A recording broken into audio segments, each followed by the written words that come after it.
Good evening. I'd like to call this special meeting of the Anchorage Municipal Assembly to order. Madam Clerk, would you call the roll? Bill Starr? Here. Mike Gutierrez? Here. Elvira Jackson? Honored to be here. Chris Birch? Here. Harriet Drummond? Here. Dr. Selcraig?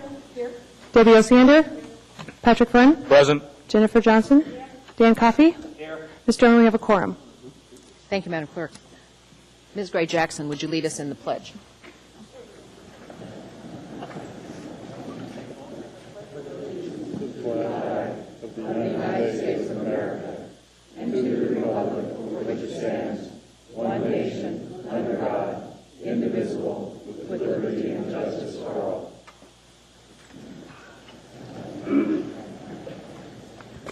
Thank you. Welcome. I'm glad to see lots of members of the public here tonight. Fellow members of the Assembly, I'd like to take a look at the order of business under item number 4, items of business. And I would like to know, currently, members of the public, we have public testimony coming at the end of this session.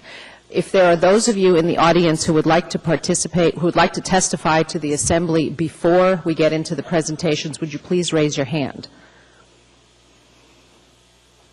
If the members of the Assembly would make a motion to change the order of the day and allow testimony before, some testimony before the presentation. Madam Chair. Ms. Gray Jackson. Thank you. I move to change the order of the day to have public hearing as number A on the items of business. Second. Okay, thank you. This would be just the folks who want to speak now, and the rest of them may speak later, but you may only speak once this evening. Madam Osiander? I'd appreciate getting some idea how long the presentations are. In my experience, it's been fairly helpful for members of the public to hear what's being proposed in the rationale so they can react to them. Are we anticipating hours and hours of presentation? Ms. Osiander, that a lot depends on the questions raised by members of the Assembly. Well, what is your plan at this point, Mr. Acting Mayor? Ms. Osiander, I would predict that we have, if we are uninterrupted, I would predict we have about an hour of presentation. Probably less, but certainly no more than an hour. And if there are questions, then it all depends on the questions. And is it every department? Well, what we're doing is we'll be having I'll be making an initial presentation. Then the senior executives that oversee the departments will be going through and explaining the cuts that have been made, and then the Assembly members can ask questions, and they'll be going department by department. And if the senior executive, for example, Mr. Abbott, can't answer the question, then the person from that department will be available to answer questions. Okay. Ms. Osiander, I only saw 5 members of the audience raise their hands, so this testimony should take a total of 15 minutes. Dr. Selcraig? I know there's just a few people, but I do think that there's significant value for the public to hear what the venue is in terms of the things that can be considered for cuts, and to have that information. I think it's helpful for the public to know that before they testify. And I think that the intent of the public testimony was to really advise both the Assembly and the Mayor of the areas that the public feels are most important in terms of we're going to have to make some decisions, and we're not going to be able to fund everything. So I think we really wanted to hear the intent of building this agenda was to hear from you about what items matter the most. And I think it's easier to do that if you have kind of the venue in front of you of what we're going to be looking at. So I'm not really I don't know that this makes a lot of sense to do. There's a motion on the floor to change the order of the day. Any further discussion? We need 8 votes to change the order of the day. And let me remind you, all we're doing is allowing of the half a dozen members of the audience to testify first. And there will continue to be public testimony at the end of the presentations. Yeah. Please vote. Madam Chair, I'm sorry. Mr. Coffey, go ahead. I was trying to get in. I would just like to be assured that the people who raise their hands are those who intend to speak, and that we don't just all of a sudden start to roll into everybody wanting to talk. So if you could get that done, then I think it's appropriate to allow those few who want to do so, but that most of them should respect the fact that we'd like to make a presentation before we hear from a lot of them, Madam Chair. Thank you, Mr. Coffey. you going to, you have about 5 people? So about 5. If you'd raise your hands who want to speak first. And if you'd come to, well, let's reorder the agenda first, then please move to the front row so we can hear you swiftly. Please vote.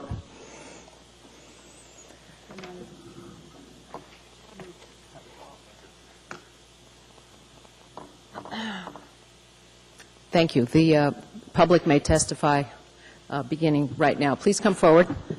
First person who wishes to tell us who you are, and you have 3 minutes. Distinguished members of the Anchorage Assembly, my name is James Gilbert. I am president of Butyl Oilfield Systems Services Incorporated.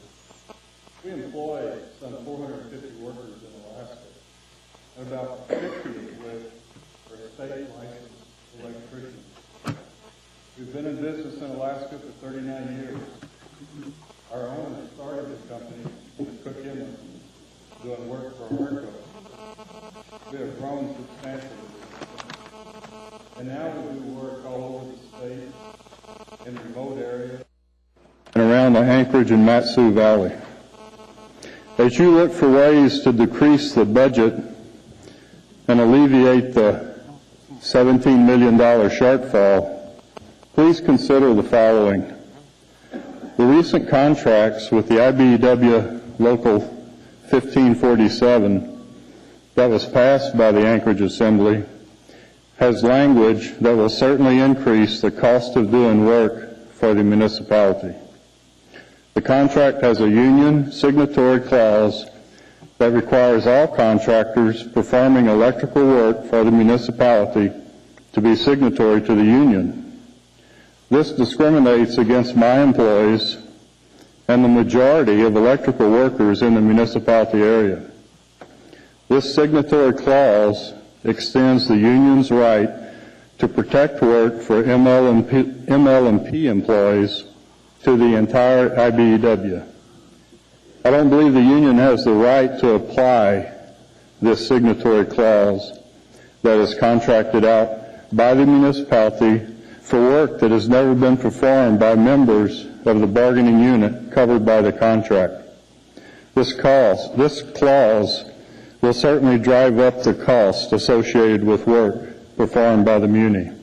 I ask that you rescind this immediately. Thank you. Thank you, sir. There are questions. Ms. Osiander? Did you know that this was going to be considered in the contract No. before? You mean the clause? Yeah. No. I didn't either. In fact, I was surprised when I got letters that told me about it. I went back and I reviewed the tape. I was not at that meeting. And I saw no mention of it or heard no mention of that as a significant feature from the Begich administration when it was presented to us.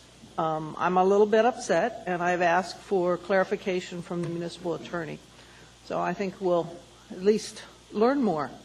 I could have gone on in some depth about why I thought that was not mentioned, but I'm just like you. It came as a surprise. Never good to speculate motives. It's true. Thank you. Ms. Johnston? Has this already affected you? Or Udo Hoven, has it affected a contract that you have with the municipality at this point? A contract that we have underway, no. But attempts to bid on contracts, yes. Thank you. Okay. Mr. Coffey? You don't have any numbers as to what the difference might cost. I saw one letter on one relatively small contract where the magnitude of difference was about 30%. Would that be a number I could apply across the board? The one that I saw was about that much, about a 30% difference between the low bid and the nearest union bid, if that's what you're talking about. I saw that, but my question is, would that apply across the board in your judgment? Over time, you've undoubtedly seen differential responses from signatories and non-signatories. That's probably a good figure, 30 to 40%, yeah. You don't I would have nothing to back that up with. But. Yeah, you don't happen to know how much electrical work we do, the city does on an annual basis, do you? No, I don't. All right, thank you. I'm sure the administration has that well in hand, and we can ask them later. Thank you. Mr. Birch? Yeah, thank you for your testimony, and I too was concerned, and I do have some speculation about the motives for this, but the fact that it, and you've given some testimony to the effect that it is going to be a significant cost increase on the go-forward basis, and I'd look forward to anything you've got that can further substantiate that, but thank you for your comments. Okay, thank you. Okay. Thank you for coming, sir. Next, please. My name is Jed Whitaker, and I took the list of salaried executives in the municipality. I excluded those people making less than $60,000 a year. I dropped the hundreds off, and then calculated the amount of savings that the executives employed by the municipality of Anchorage, the amount of savings if you cut their salaries 10%. The number I came up with is $1,217,000. It seems to me that these well-paid people could bear the burden a little bit more than other people. So that's my opinion. You could save $1,217,000 for the 10% executive salary cut. Thank you. Thank you, Mr. Whitaker. Hold on, we've got a question. Mr. Gutierrez. Thank you. Mr. Whitaker, could you tell me just about how many people there were in that category of those that you looked at? There were 5 pages of it that was in the assembly package that was passed out several weeks ago, Mr. Gutierrez. I did not count them individually, but there were 5 pages. I estimated there were about 175. Perhaps there were more. Thank you. Okay, thank you, sir.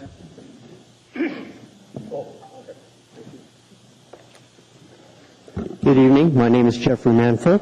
I have been a resident of Anchorage for over 25 years, and I sit on the Mayor's Public Transportation Advisory Board. I'm here to speak specifically about the cuts that the People Mover may have to do. That's the 3 to 5% that you have asked Jody and the People Mover to cut. My feeling is that in rough economic times, public transportation is not a place that we should be cutting dollars. The benefit that public transportation provides is more than the money you put in. A report was done in 2006, excuse me, that pointed out that for every dollar put into public transportation, $1.71 was benefited. So the amount that you're taking out of the People Mover budget is more than the direct cost. I haven't done the math. I don't know the exact dollar that People Mover has to reduce, but the benefit that public transportation provides far outweighs the amount of money that you put into it. So I'm asking that you not take out any People Mover money. The People Mover should stay as is. Those days that are the 4 days that have been asked to be cut from the service, people do ride the bus. People go to work. Those aren't like Christmas and days that are already eliminated that very few people ever ride. People do ride those buses on days like that. So I'm asking that you not have any money taken out from the People Mover transit system. Thank you, sir. We have some questions for you. Mr. Starr? Just some clarity. We're not asking for that. We were told, just like you, that was what was going to happen. And again, with the Eagle River routes in particular, I've heard it loud and clear on that. So our purpose in tonight, I believe, is to sort of get some more information from those that are saying that that's where it's going to be cut. Our acting mayor has proposed that, put it on paper, and acted upon it. So I think, give us the conversational tone here that we're trying to get to the bottom of what needs to be cut and what doesn't need to be cut. But it's not an edict coming from here that 3 to 5% come out of public transportation. So, thank you. Mr. Coffey. Thank you. I want to reiterate what Mr. Starr just said, is that we get it announced to us. So we don't know what he's doing in advance. If I were to have been asked, I would have said something like this, that about half of the ridership are people who have to ride the bus because that's their only way to get to work. You put those people out of work, your costs are exponentially greater than the cost of maintaining bus service for those individuals. And it's probably, as you indicated, in the economic times, one of the worst places to cut. So It is it's not a luxury, yes, that's for sure. That's the language. I agree with you on that. And were you made inquiry of, was the Transit Advisory Commission asked about this before it was done? Negative. We just had a meeting last Thursday, and the board had many questions to Jody, and it was discussed in depth. Before or after it was done? Well, after it was announced. It hasn't been done as far as I understand that, but I mean the announcement was made. Afterwards. Yeah, and so you're informed that you weren't asked for your opinion. Not at that time, no. What's the name of the commission again? Public Transportation Advisory Board. Advisory Board. We advise the Assembly. It's in the charter. You advise the mayor? Well, yes, but we're the mayor's board advising the Assembly. Well, I think you're supposed to advise the mayor as well, but thank you. I appreciate what you said. Thank you. Dr. Selkirk. I appreciate the fact that you're a member of that board. And one of the things that has been interesting to me to find out is that our ridership our bus routes right now we have fewer bus routes right now than we did in 1982. And that if we put buses on the road right now, there are routes that we would definitely fill up, that there's really a pent-up need. So one of the things I agree with Mr. Starr and Mr. Coffey, and I plan to bring a resolution to our next meeting, and I believe I'll have some co-sponsors on it, to ask the mayor to reinstate the buses. And actually, maybe we can target some better spots, particularly using Mr. Whitaker's advice in terms of the exact salaries. So thanks very much. I just figured if I didn't say something, no one would know that maybe this is a place that shouldn't be done. Cuts shouldn't be done. I would like to make a note that my niece, just as a private thing, my niece works downtown, just had a baby. They have one car. She spent 40 minutes yesterday at the bus stop waiting to get downtown. Yesterday she would have waited all day. Yeah. There was no service. No, she went back home. So anyhow, I think it really does impact families, and it really does impact people who are trying to get about their good business. So I hope we can make some corrections there, at least that the mayor will take our advice in this area. Thank you. Thank you. Please stay. There's more questions. Ms. Johnston? Yes, as advisory committee, have you ever read any of, he was mayor of Indianapolis, I think his name was Goldberg's book? Personally, I haven't, no. It might be something that the advisory commission might look at, and I'm trying desperately to remember the name of the book.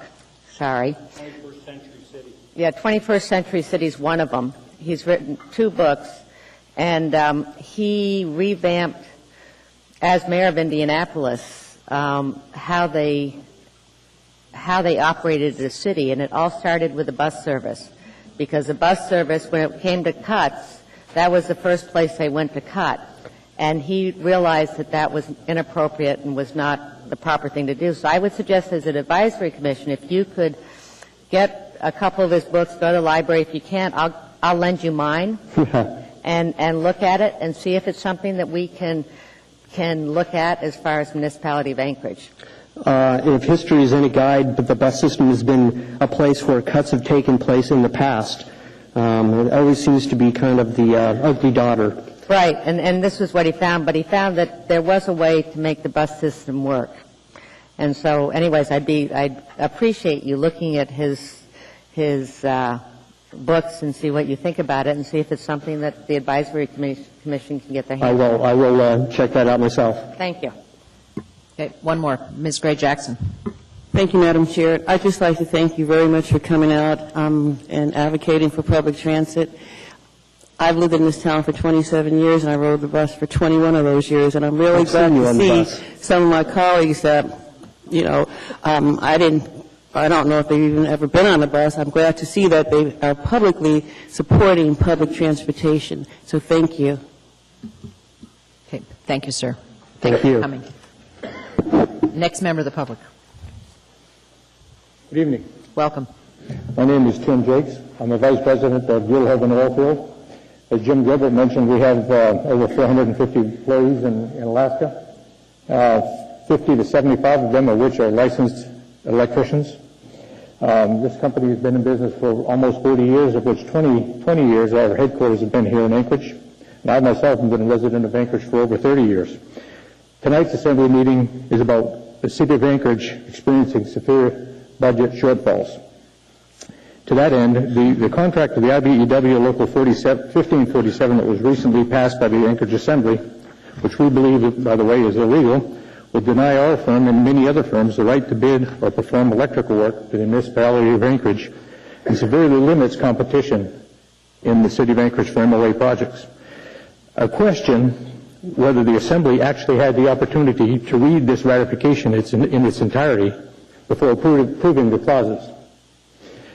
This action, which fosters the IBEW 1547, which was intended to be a bargaining agent for employees, to now becoming what appears to us to be a bargaining agent for the municipality of Anchorage, thereby discriminating against our employees and the majority of electrical workers in the municipality area.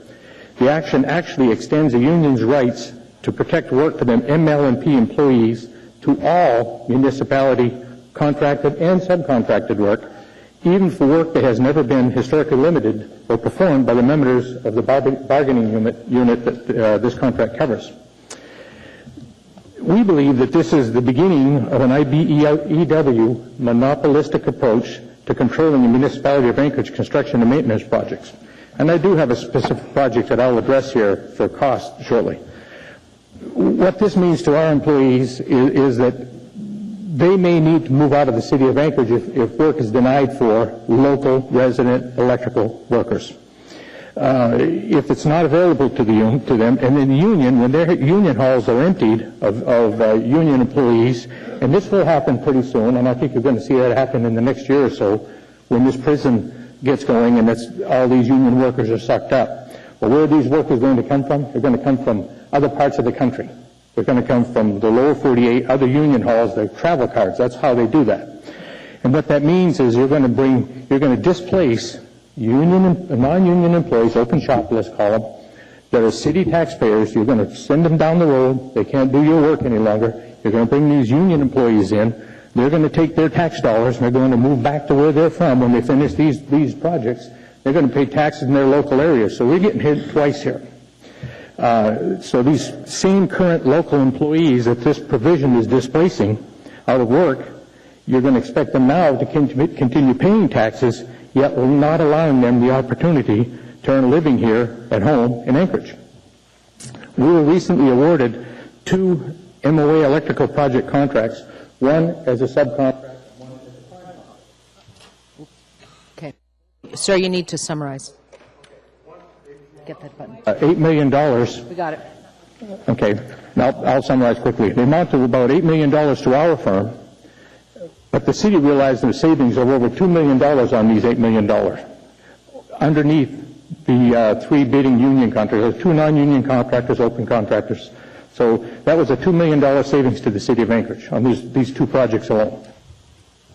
I had a little more, but since I was asked to summarize, I will. We request that the Assembly members thoroughly evaluate and read the recently ratified IBEW agreement clauses entirely, and that you rescind these clauses in their entirety, effective immediately. And let me just close with, most of these people behind me are saying exactly the same thing that I'm saying here right now. I believe they are. So, thank you, sir. We have some questions for you. Yes, sir. Mr. Coffey. Yeah, thank you. You know, I read a pretty sloppy copy of a document. It was the best I could get at the time of that vote.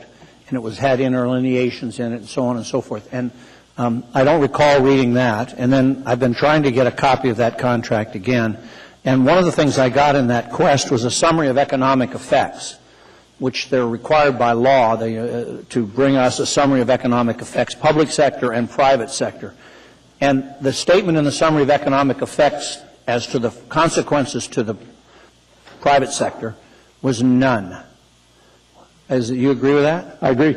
There's no effects on the private sector. Oh, no, I don't disagree with, I don't agree with that. There are I didn't think major you did. effects. I thought you were going in a different direction. Major effects on the private sector. And any order of magnitude? Millions? Oh, many millions. Did you know that was in there before the contract came to us? No, we did not. We hadn't heard about that. I don't know. Do you know of any other place where this is done? I'm sorry? Any other jurisdiction in Alaska where they've got, where the unions bargain for a closed shop for municipal work, city work? Not that I'm aware of, except for right here in Anchorage, Okay. which is pretty much what has happened here now. Yeah. All right. Thank you. Thank you, Madam Chair. Ms. Johnston? Do you know, have you ever done any volunteer work as far as municipality, as far as an electrical work? I mean, I know that we have things that go on the park strip, and if would that affect any of the volunteer electrical work? Oh, I'm sure it would. I mean, I'd like to say no, but I'm sure it would.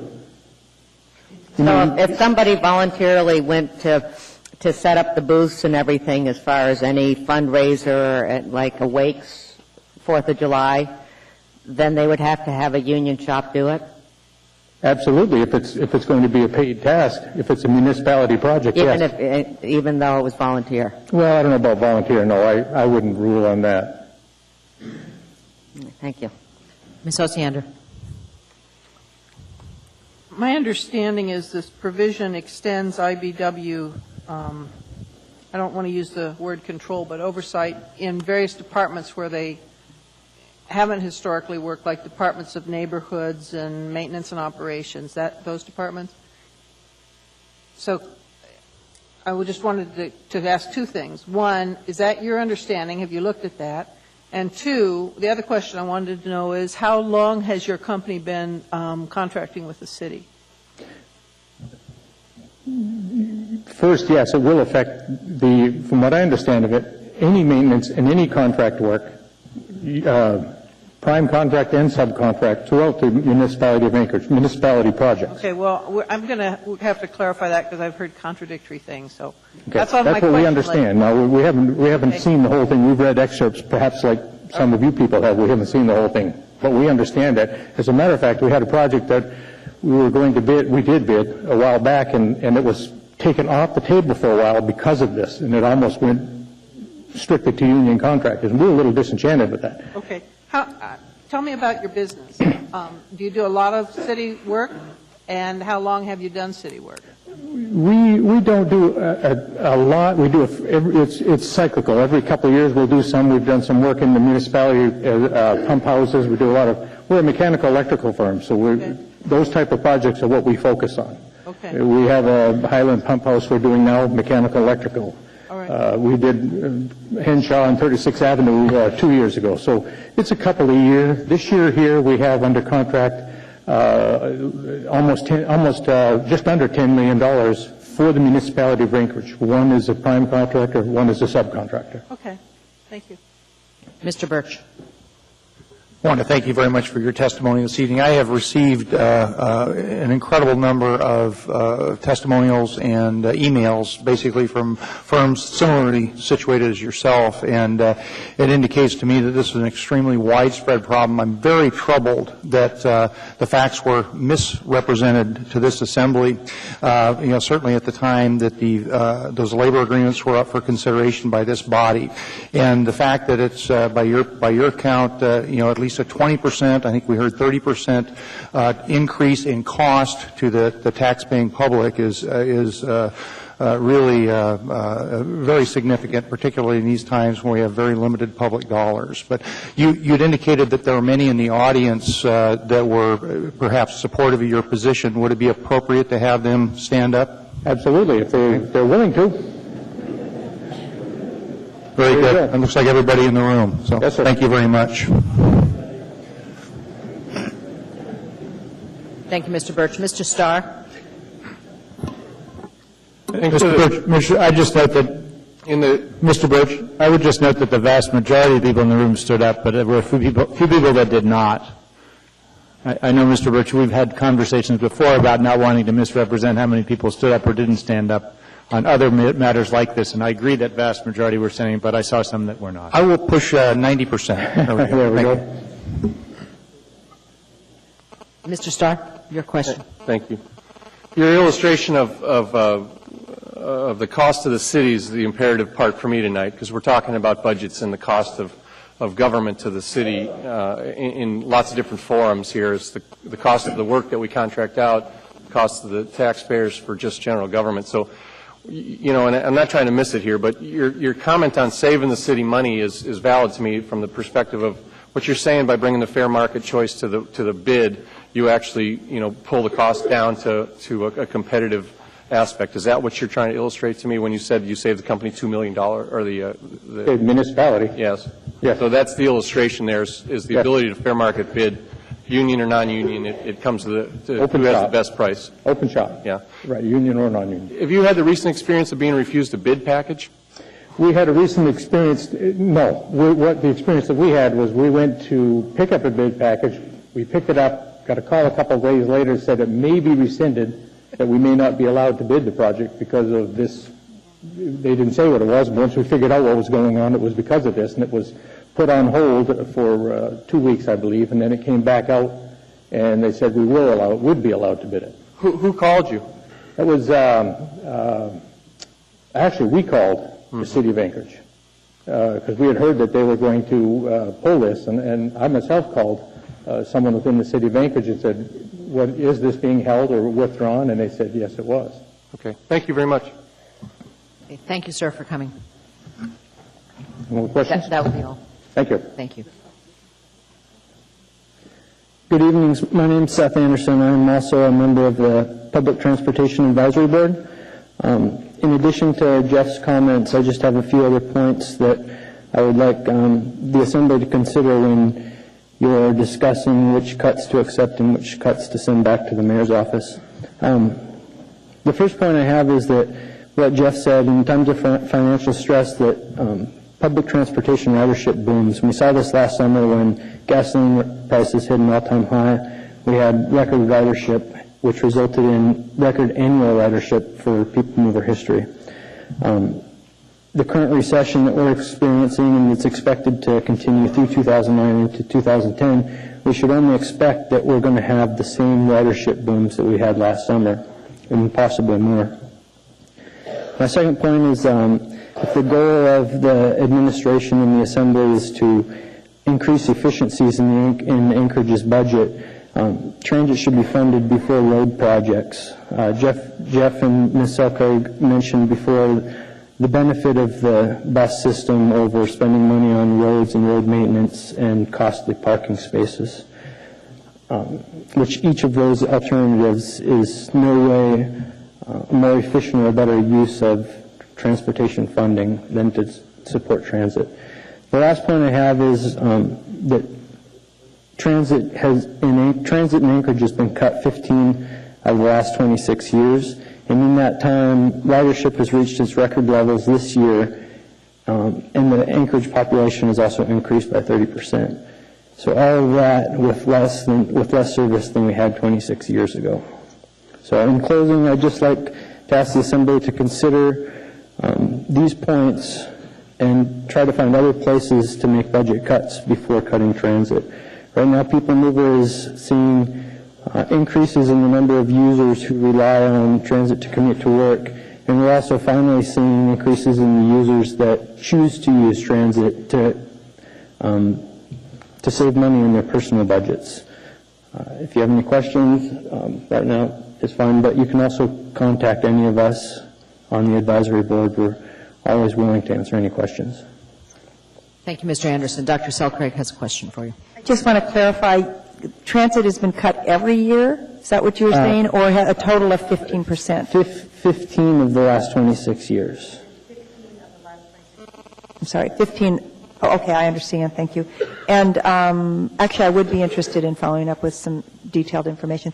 I do want to make the point that what we've got before us isn't roads against buses. It's the whole budget. Right. You know, and the question is where is it smart to cut in this whole budget to try to keep us going? So sometimes we're looking at like at AMATS, we're looking between roads and and buses, but these cuts were really selected out of the whole budget. Right. So thank you, and I would like to follow up on some Thank details you. with you. Thank you. Thank you very much for coming. Okay. I think we have one more speaker. Is that right?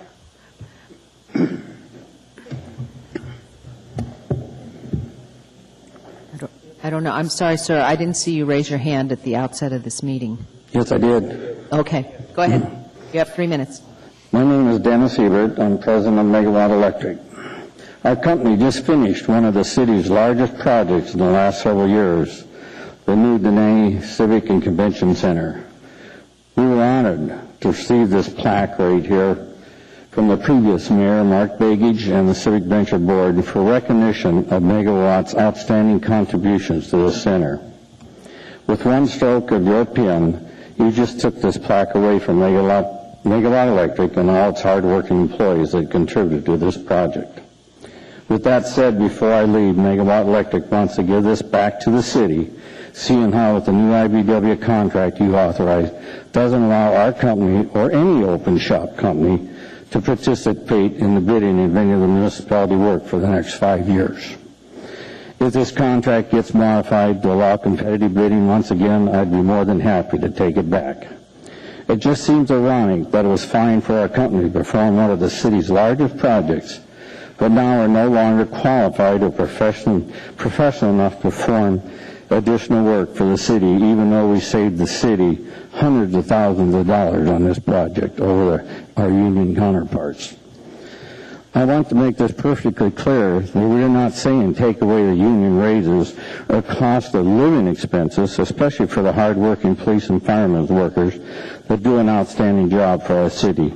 Lord knows they deserve every penny they get and then some. But to take the competition out of the bidding process for a small minority group and deny roughly 70% of the open shop electrical workers from working on any city project is beyond my imagination. When you are in the process of removing money from the police and firemen's unions, the removal of competitive bidding is not the answer to this budget crisis. I was a union contractor for 16 years, so don't try and convince me that union electricians are more competent than open shop electricians. There's good and bad in all trades. With that said, I would like you, Mr. Mayor, to accept this plaque on behalf of Megawatt Electric, seeing how you are leading our great city at this time, to remind all of you of the challenges that lie ahead to make the necessary modifications to the IBW contract for all the city's hard-working taxpayers to help accomplish your budget goals. Thank you, sir. We have some questions for you.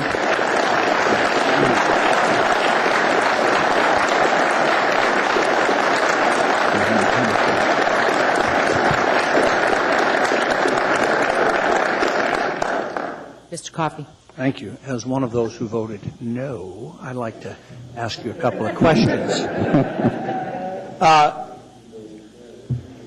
What will the economic impact be to your company from this? How much of your work, city work? Well, we just finished an $8 million plus project with the Civic Center. We were $1.5 million below the next union contractor bidding that project. I don't know how much more work we're going to do with the city, but we competitively bid most every project out there.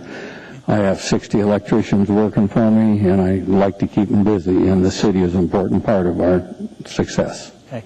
And have you guys looked into the legality of the provision which creates a government closed shop? Is someone looking at that? Yes. I mean someone who's really knowledgeable on labor law.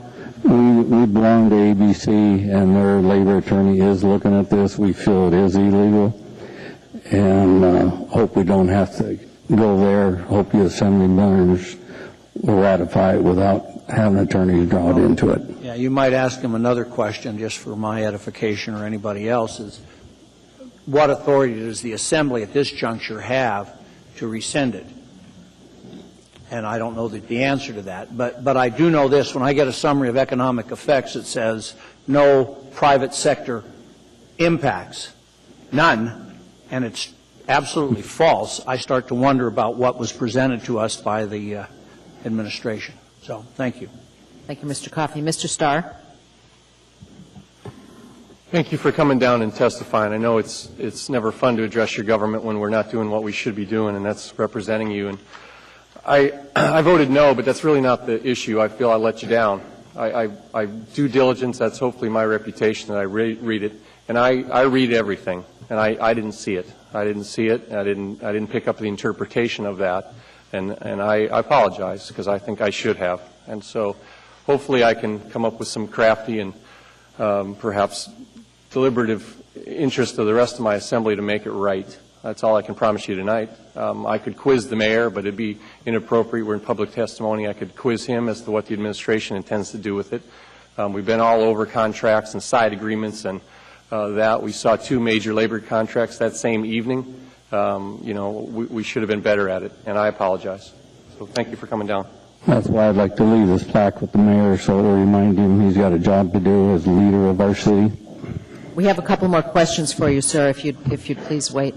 Mr. Gutierrez? Actually, Madam Chair, I believe the mayor is on his way to accept the plaque. I'm willing to yield until.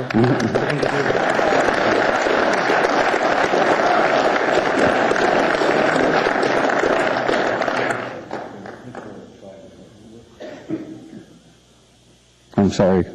Thank you. I want to echo Mr. Starr's comments, and this is not something that I was aware of, that I saw. And let me ask you this first of all. I just want to make sure. You are asserting that on city contracts for city work that non-union employees may not or will not get the job. That is correct, and there's 2 bids out right now. It's very clear in the bidding proposal that you have to be signatory to the IBEW in order to bid the project. I am going to take a look at that language again, and I will echo Mr. Starr's apology that I didn't see that. I didn't understand that the first time around. I would suggest, while I am not normally a litigious person, that maybe that is the right way to approach this. That is the right way to handle it, and settle the matter once and for all. I've seen matters like this drag out as sort of a he said, she said for decades. And so maybe the courts do need to weigh in. Maybe this is an issue where the courts need to say, nope, this side is wrong, this side is right, that's the end of the story. Of course, that's not always the end of the story either. But anyway, I do appreciate your time, and I appreciate your testimony tonight. Thank you. Okay, Ms. Johnston. Yes, I also want to thank you and thank everybody else that showed up. As you're looking at this, you also might look at the streaming video that's on the website, because I did vote no on this contract, but I also asked the pointed question of the administration at the time what the exact changes in the contract were, because the copy that we received was not a very clear copy, and it had all sorts of edits and cross marks, and it had language in there that was 30 years old. And we were told that, well, actually that's not appropriate anymore, but we didn't discuss that part of the contract. So because of that, I asked the question, what were the changes in this contract? And this change was not brought up to the body. And I just want you to look at that. I do want to say that I somewhat disagree with Mr. Gutierrez as far as the legal challenge. I hope we can fix this, because I don't think it's your responsibility to carry the cost of fixing something that should never have happened. And hopefully, as an assembly and with our acting mayor and this administration, we can fix this without having you to be charged to hire the legal counsel to take it to the courts. Thank you.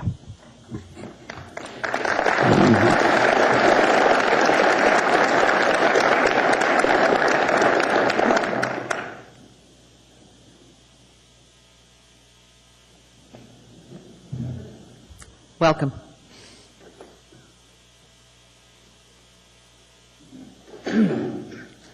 Hello, my name is Darrell Nelson. I'm on the Public Transit Advisory Board, but I'm speaking for myself and also a lot of people in my area. I live out in Birchwood area. This cut is going to dramatically hurt Chidiac residents as well as Eagle River residents because if the paratransit, area covered where the people mover serves, so if the people mover route is cut, so goes Anchorage along with it, and there's a whole bunch of us that utilize Anchorage, and if that gets taken away, a lot of us don't have a choice. I actually am more fortunate because if in an emergency case, I can always call my father. He can pick me up, take me to a doctor. But there's a whole bunch of us that don't have that luxury. What I would like to see is, and I realize it's going to be,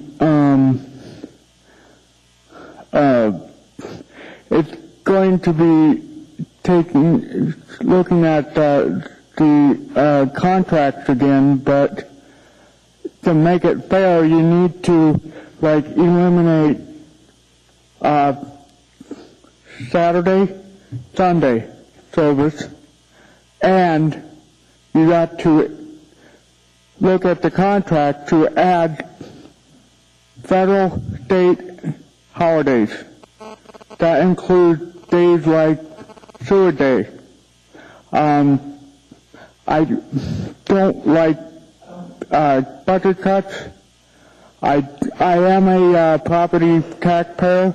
I also know half of you, if not more, and the people that do know me have known me to be a strong advocate for many, many issues, not just transit, but many issues, to the federal stimulus package. As far as cutting service, this is not a good way to utilize the stimulus package. In fact, what we should be pushing for back before the 1981, the federal was purchasing operating costs, not just for special startup costs, but some for operating costs. And I know that operating dollars is very expensive, and I would like to have you guys look at changing the contract and letting President Obama, I love that, be aware of the problems that we're having. So if you have any questions, I'll try to answer them. Sorry. Thank you, Mr. Nelson. Ms. Osiander has a question for you. Thank you. Thank you for coming. I actually expected you to be here, Darrell, the second that I saw that the proposed cuts were. You know, I've lived in the Birchwood area for about 34 years now, and I remember buses going down Birchwood Loop every single year. So this cut would take out that route that goes down Birchwood Loop, as I understand it. Is that what you understand? Yes. Okay. And I know you know a lot about this because you've been on the Transit Advisory Board for a long time, too. Anchor rides are tied to fixed routes, are they not? In that there's reimbursement dollars and you can get the anchor ride if you're a certain distance from a fixed stop. Is that correct? No.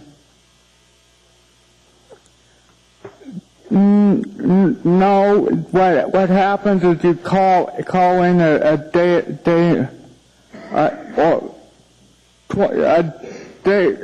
in advance, up to 7 days in advance, and you got to schedule, and they pick you up at your house if you live 3/4 of a mile off the bus route. And then you can't, if something happens and the appointment gets scheduled over, you can't change your mind. You might be able to say, it's just a lot harder to change your mind. You got to plan your schedule right, at least a day in advance, up to a week in advance. I understand. But if the fixed route is gone, then a lot of the anchor rides are maybe up in the air too, correct? Right. Exactly.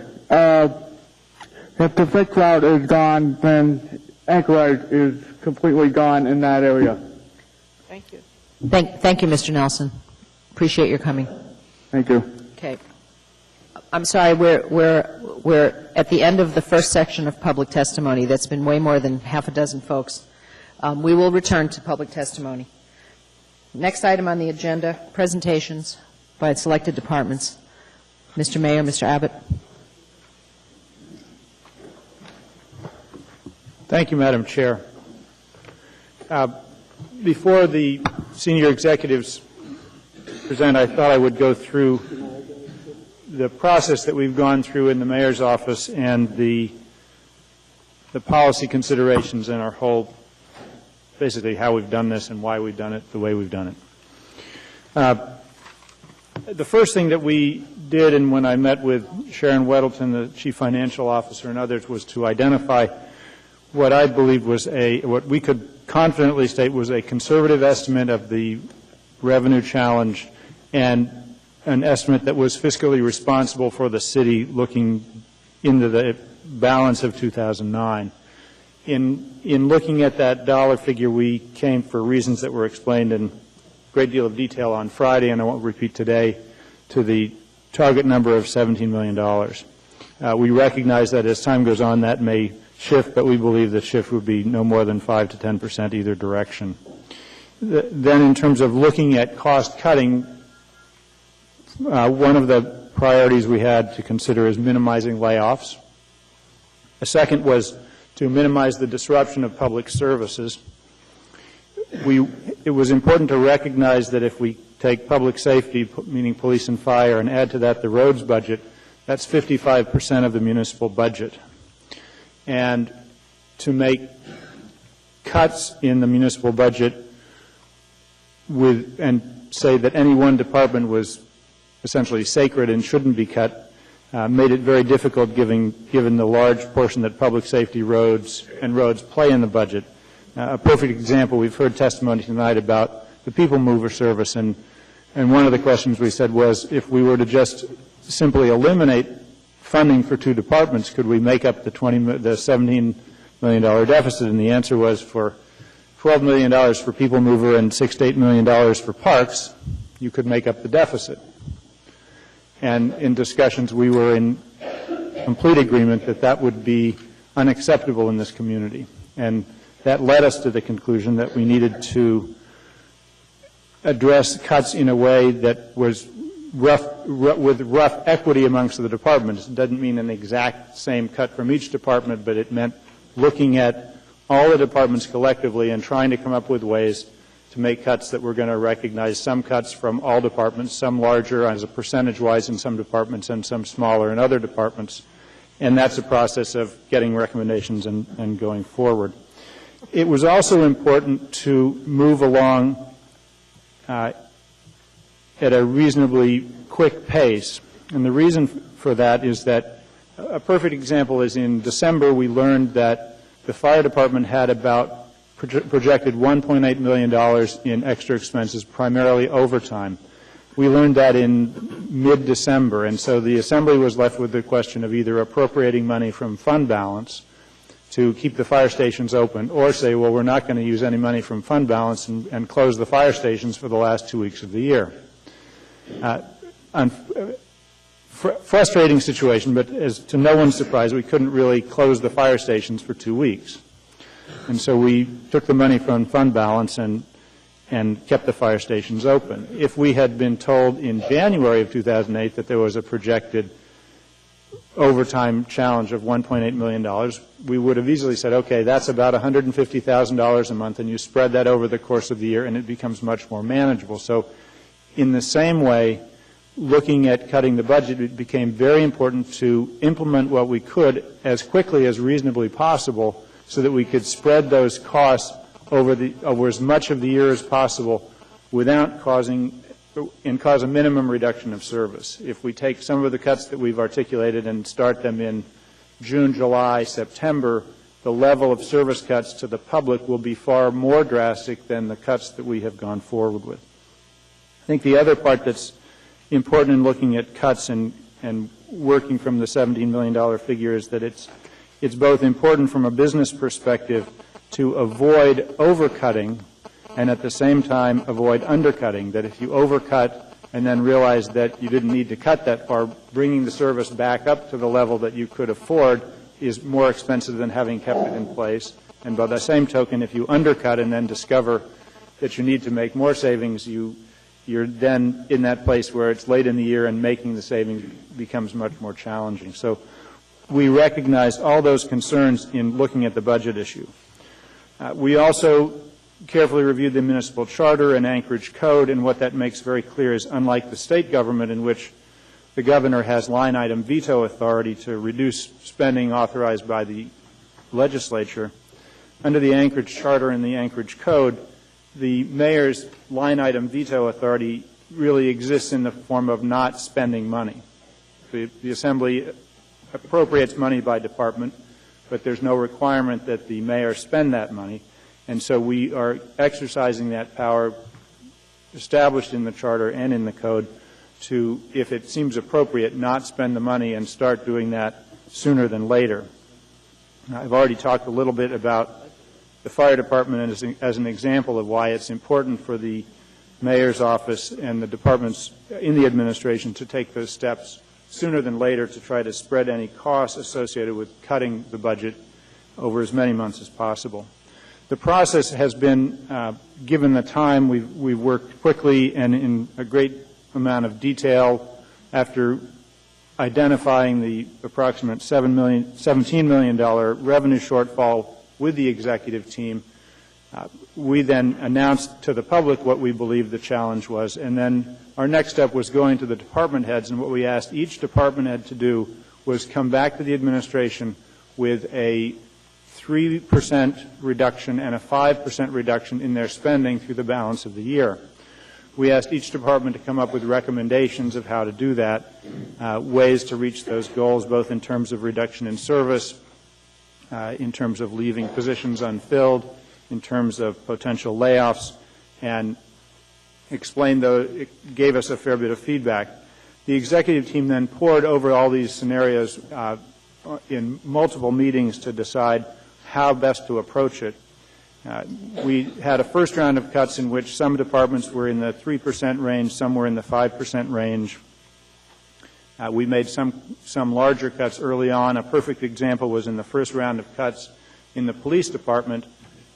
We got a recommendation from the police chief that we should delay the May police academy that was scheduled to begin that would get us up to the target of 93 additional police officers. The recommendation was to delay that, and it was time critical from the police department's perspective because there were candidates from outside Alaska who were preparing to fly to Alaska on their own dime for testing to test into the police academy.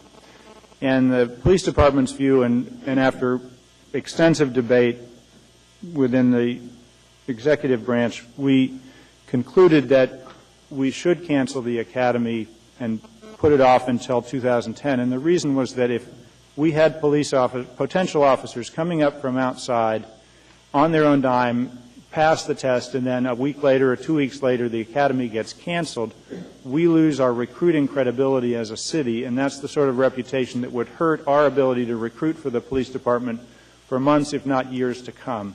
And in terms of our city's credibility in recruiting police officers, the police department felt very strongly that we should cancel that academy sooner rather than later. And one of the assurances in going forward with that was that the police department explained that with the existing academy, with 33 people in that academy, we would be able to maintain police service in 2009 at the same level that was being provided in 2008. So that was the foundation of the police academy decision. And again, it came with extensive input from the police department and extensive discussion in the executive branch. That brings us to where we are today in terms of the next steps. We've identified approximately $10.6 million in cuts with a target of $17 million. We've articulated previously that if the unions will make the concessions we have asked, which is essentially to give up the 3% cost of living adjustment for 2009, if they make those concessions, that will, and then we will ask the non-reps and others who aren't represented by unions to take a similar cut for 2009. If we get those labor savings, that will bring us another approximately $6 million, which will just about get us to the $17 million. And so we are in discussions with the unions. We're very optimistic that we will get those concessions, but we haven't heard yet from them whether or not they're agreeing to that. So, in fact, we are meeting with the IBEW today. So we are moving forward. If we are unable to get concessions, that would lead then to further discussions of either service cuts and or layoffs or both. So that's where we find ourselves today. We have presentations. I think Mr. Abbott was going to start in terms of his various departments and go through. Oh, no, it's changed. The order has changed.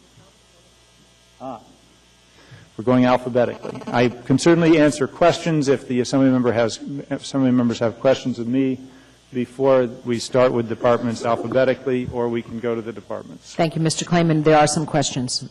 Ms. Johnston? Are you in negotiation then with any of the unions? We are in discussions consistent with the meet and confer clause of the code that is incorporated both in fact and by code into each contract.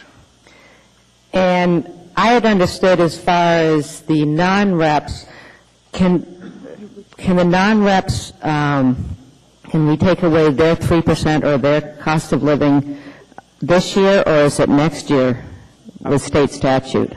In my discussions with the municipal attorney, we may not be able to unilaterally take away the 3% from the non-reps, although we may have other tools that would do the same thing. For example, we could, if the unions give up their cost of living adjustment with the non-reps, we may require that they take a certain number of days of unpaid leave, which would get us the same savings even though they don't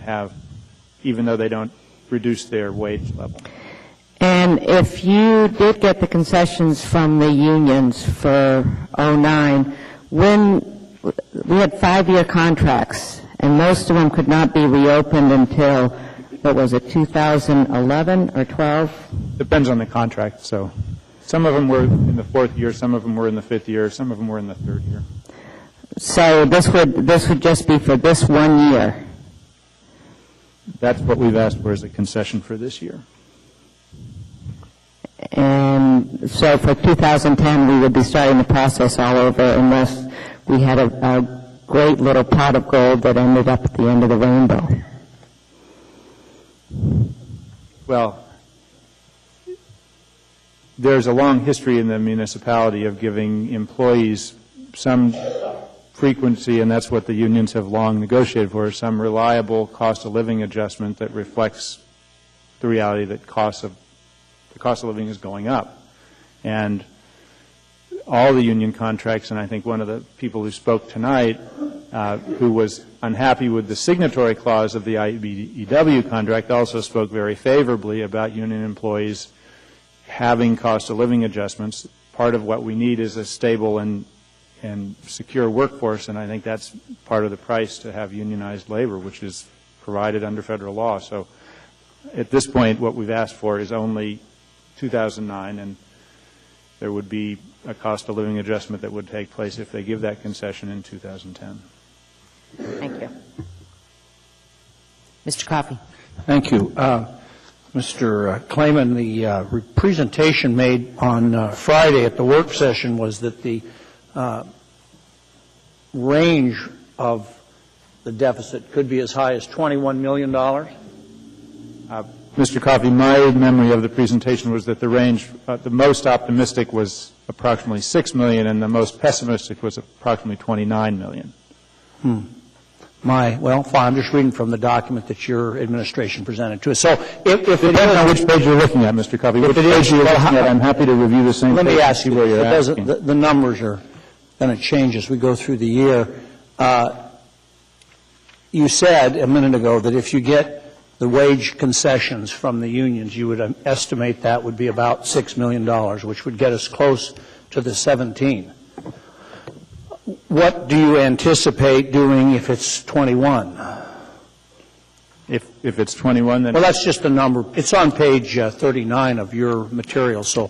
The material from Friday? But let's just assume, for argument's sake, that it's greater of an order of magnitude of $3 or $4 million. What are you going to do? I just want to make sure I'm looking... Are you talking about slide 31 or page 31? There aren't 31 pages in it. It's slide 31. Slide 31, all right. There's a new set.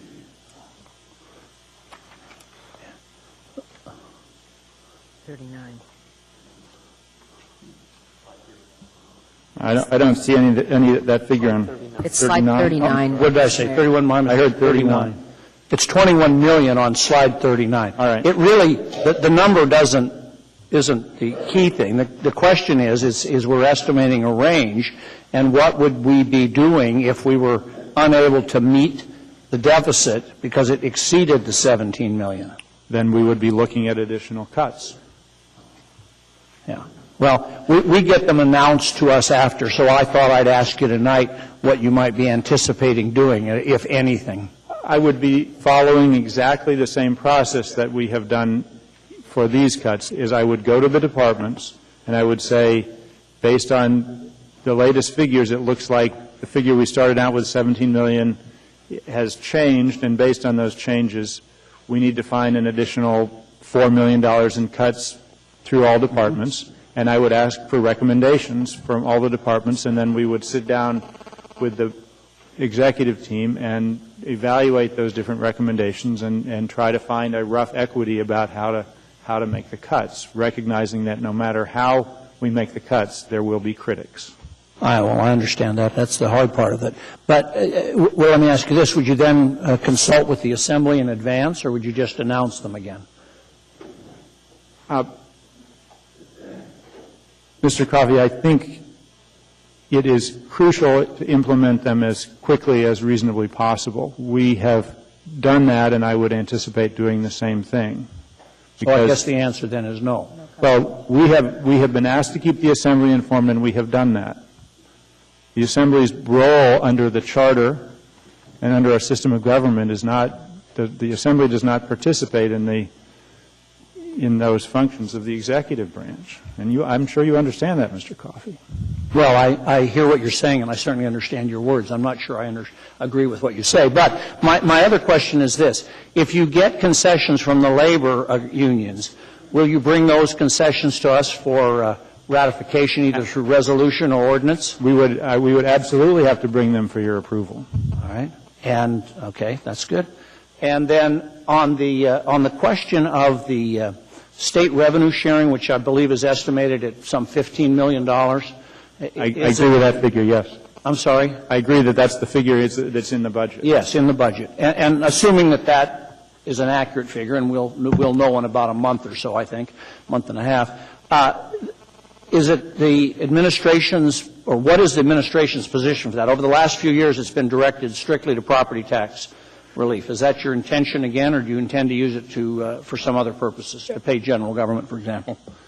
And I'll ask Mr. Reeves to chime in if I misunderstand it, but I actually believe that the revenue sharing is an appropriation that's made by the Assembly, and so under the budget, the Assembly has indicated its intent to appropriate that essentially back to the taxpayers, and I don't believe as mayor I would have the authority, unless the Assembly gave me the authority, to send it anywhere other than back to the taxpayers. I suppose there's some level at which the mayor would have the authority. The Assembly could say, give it back to the taxpayers as an appropriation, and the mayor could choose not to send it back to the taxpayers and then leave it in the bank, but I personally couldn't imagine doing that. So I anticipate that's a decision for the Assembly, and I would follow the Assembly's direction as to what to do with the revenue sharing. Thank you. That's all I have, Madam Chair. Thank you, Mr. Coffey. Mr. Birch. Yeah, to the Mayor, were you aware of the IBW closed shop provision in the contract at the time it was introduced and approved in January? That's the first question. The second question is, will that be the subject of your discussions with the IBW when you go back to your the dialogue or whatever you're doing in the course of not negotiating? Okay. There's two parts to the question, and when we reviewed, in December when we approved the union contracts, I was aware of the signatory language. And in looking at the signatory language, I had questions about that, about whether it was going to change the status quo, because there existed some signatory language that had some restrictions on when it had to be essentially an IBEW contractor. And my understanding when I voted on the union contracts was that although the language had changed, it would not change the status quo out in the community of contractors. We've had meetings with Rebecca Logan and other contractors, and it is my view that not just my view, but I believe it's the view of the administration today, that clause in the contract had unexpected and unintended consequences. And we are looking at options to see whether that can be rectified. And part two? I think I just answered part two. No, when you go into your dialogue with the IBEW, are you going to extract that provision out of the contract? Well, I think my answer to that is that we're looking at our options, and certainly the details of negotiations, there's a level at which I don't think it's appropriate for me to get into full negotiation strategy, and so I won't, but my answer is that we are looking at all our options with regard to that signatory clause. And through the Chair, for clarification, on the Charter, Section 1306 indicates that if the Mayor determines that the revenues will be less than appropriations for a fiscal year, the Mayor shall so report to the Assembly. I assume that's happened. And then the Assembly may reduce appropriations as it deems necessary. And I guess I'm just trying to clarify where the responsibility lies, because it's my view that the Assembly does have a responsibility to roll back appropriations as appropriate. And Mr. Birch, I agree, and that's typically what we do at first quarter budget revisions, because there's a number of factors that we won't learn. For example, the consumer price index doesn't get finalized until late March, and that's the whole reason why we have the established process of first quarter budget revisions, that we look at that in April. If there's been changes, we make adjustments, and the administration, consistent with the code, presents a revised budget to the Assembly, and the Assembly can either approve that or make amendments as it sees fit. Thank you. Thank you, Mr. Birch. Mr. Starr. I appreciate the forum finally coming together here to include both sides of government. And so I appreciate, Mr. Klayman, your statements about what the administration is going to do and how it's going to do it and all of that. But I think there's a general sense of expectation of government in play here, and remembering who we work for and what our job is to do here. We hashed out and significantly hashed out budgets through significant input, both this budget cycle through this chair and when I was chairman of the Budget Finance Committee the year before, with the intents and purposes to make sure that our budget meets the needs and values of the residents that we represent. And I take that really, really, really seriously, maybe to a fault. People say I get all spun up in this, but I'm up here to do this job. And when you don't provide me the information through the administration to request what I need, I can't do that. Now you're telling me that you have accurate information and you're going to play all this through, and I'm not trying to lecture, but it doesn't jive. We heard from the CFO that we got just 2 days prior to our work session last week, which would have been Wednesday. They finally ran the revenue numbers to the budget versus actual for 2008 last Wednesday. How is it that you're able to proceed down the path of where the cuts need to be by department when you don't have the full package? We just now got it last Friday presented to us. We're now having good public input. The process of government, in my opinion, needs to work here, and then we can contribute to the overall scheme of what has to be done here. I appreciate that, and I want you to know where I'm clearly coming from, is that I anticipate engaging almost every day into this problem until it's fixed. So don't say that it's the administrative's job. I'm going to keep after you. I'll talk to you about the technical perspectives about appropriations versus budget cuts. My question to you on Friday of last week was, how can you treat then the executive increases that went through in January of 2001 as anything more than an appropriation? If you knew that we were in fact short on revenues, but yet you allowed the administrative decision to go through on executive salaries, you can't appropriate money. That's the Assembly's job. So I've asked you Friday at the work session, you didn't answer me, is why don't you just roll back, if you know the information so quickly, why don't you roll back the appropriation to executive salaries and bring that one off the table? That's cash going out every week at payroll. Well, Mr. Starr, as to executive salaries, I'm surprised for all your detailed reading you didn't see that in the release we sent out last week.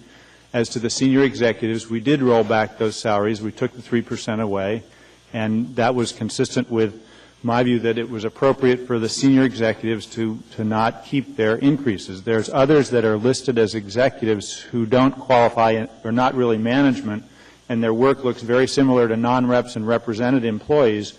And I have consistently taken the position and will continue to take the position that employees that are doing similar work, whether they're represented or not represented, should be treated the same. And so until the unions make concessions, I'm not going to ask the non-reps to make concessions that the unions aren't willing to make. I'm not going to balance the budget on the backs of people doing their job when the people that are working across the hall from them or in this next cubicle are not taking the same cut. For people that are in executive positions, I've made those cuts. All 162 or 20? How many? I mean, I didn't see the announcement because I don't know the form that you delivered it to me. It's not in my box. It's not in my packet. So can you give us some information every now and then? Mr. Starr, the fact that you didn't get the document we delivered to the clerk for delivering to the Assembly, other members of the Assembly received that document and commented to me about it. I can't. What was the cost of the savings? It was over $60,000. I'm sorry, over $60,000. $72,000? $75,000. When I thought the number when we increased them last year at the 3% level, didn't we increase executive salaries throughout the course of the year over $443,000, including benefits and salaries? Is that the trade-off here? We're going to give $500,000 away and cut $72,000? Mr. Starr, there are employees that are identified as executives whose work is basically the same as people who are represented by unions and non-reps, and I have taken the position, and I'm not going to change, that I'm not going to ask those workers to take cuts that the union workers have not agreed to. I think it's important to be fair to similarly situated employees. In a period when we're not in deficit spending, I would tend to agree with you, as well as I would go down the path on the occupational or the administrative efficiencies that occur in departments. That's typically how they're funded. Executive salaries and those categories of wage increases that you're talking about are not a budgeted item. They don't appear in the budget. And if you're going to add to the budget, you're appropriating money, and you're not allowed to do that. So why didn't we repeal them all? Mr. Starr, funds are appropriated by department. I have not appropriated money if we have not spent money beyond the amount budgeted to that department. We have not exceeded any budget to any department. You have to say that. Thank you, Mr. Starr. Ms. Osiander. Two things. First, regarding process. Mr. Mayor, I really appreciated, at least initially, you talked about working with the Assembly, talking with the Assembly. I think you've heard from multiple members of frustration here. And I would just generally advise that it would be very helpful if at a minimum you sat down with the leadership and talked about general priorities. I don't think it would take more than an hour or two to have that conversation. And in a process that's intrinsically painful, I think the pain would be lessened if we could work cooperatively. And frankly, I have felt, too, a deficit of information. We finally got the budget work session, which I appreciated and was very helpful. But I think you would have gotten some valuable feedback on some of these cuts, maybe particularly to transit, if you'd had a discussion just very preliminarily before. That was my point one. Point two, we are very cautious now, and I think we're all aware of the prohibition of direct conversations with union teams while bargaining is in process. Every meeting that I've been with you and you have been asked, are we bargaining, are we bargaining? I think you misspoke. I hope you misspoke just a few moments ago when Mr. Starr asked you, or I think it was Mr. Birch asked you about what you were talking about with IBW, and you said, I don't want to divulge confidential negotiations. I am waiting for an explicit memo saying negotiations have begun. I have not seen that, and as such, I'm meeting with the union on Thursday. Other members of this assembly are also doing that. It's important that the language and the message is clear, and it's being garbled a little bit. So those are the 2 points that I wanted to make to you, sir. Thank you. Ms. Drummond, I just want to respond to 2 of those comments. The first is, you may be right. I may have misspoken with regard to, we are in the midst of the meet and confer process. And that's where we are, and if I misspoke, I apologize. I intended to be meeting and conferring, and I think the legal opinion is that when we're in the meet and confer and haven't formally entered into negotiations, there's no problem with you all meeting. So if I misspoke, I apologize. The second issue that you raised is reaching out. We have made an effort. We spoke with members of the Assembly's Budget and Finance Committee, Ms. Johnston, Ms. Gray-Jackson, Ms. Drummond, about meeting with them regularly to give them some briefings on what we're doing, and I'm not sure how often they've accepted those invitations. But we did make offers to them to meet, and I'm not sure whether they've been meeting with either Wanda Phillips, our OMB director, or with Sharon Weddleton, but we have made those offers, and I am in regular contact with the chair of the Assembly, and she has not made requests for more input than we've been given. Could I clarify both Ms. Gray-Jackson and Ms. Drummond? Have you had an opportunity to provide overall guidance on cuts or knew about the cuts prior to the rest of the body? Ms. Jackson. Madam Chair, Ms. Osiander, no. Okay, thank you. You're welcome. Ms. Drummond? No. Thank you. I had another speaker. They disappeared. All right. Dr. Selcraig, go ahead. Thank you. I have a series of questions, and actually I'd like to start out by reiterating Ms. Osiander's concern about the lack of consultation with the Assembly. We are definitely in unique times, and I think that what we have as a leadership team is a lot of capacity and a lot of commitment to get through this together, and it has been challenging. Even with the way your cuts have been provided to us in terms of, I think the first ones I found out when the Daily News called me and wanted to know what I thought about them, and it's gotten a little bit better. I've gotten a call a couple hours before they've been released to the press. But it's challenging to specifically understand the service impacts associated with these cuts. They're kind of whole cuts, so you can't really tell. I think we have 2 or 3 sentences in some of them that give us a sense of what the impacts of the cuts are. And I want to back up. I think that in order to do a good job with where we are right now, when you talk about reducing the budget by $17 million, there's an essential conversation that has to do with what are our core services, what's the criteria that we want to use to move forward regarding what we do, and how do we measure one action or one program over another. And when I look at these cuts, it's unclear to me that we are actually making cuts with some sort of clear intent about moving the community forward as a whole. I mean, the cuts have been to police, to fire, to transit, and yet, I hate to keep bringing this up. IT services, your first cut was, I think, $70,000 in contrast to hundreds of thousands of dollars in other projects. And I think as a body, we have to ask ourselves, is a new web page for the municipality more important than bus service? Or I think I, at one point, almost 2 weeks ago, sent about 19 things and had asked you if we had considered just deferring IT equipment and replacement, except if they were essential, and what the savings are associated with that. Color copiers are expensive. We have extraordinarily expensive IT contracts that help us understand our own software with entities and contractors that are not even in the state. And it seems to me that there needs to be some careful examination about what our core mission is here. I also have raised this, and I'm going to raise it, and that is that in the last 6 years we have ballooned our capacity in administrative positions and in executive positions.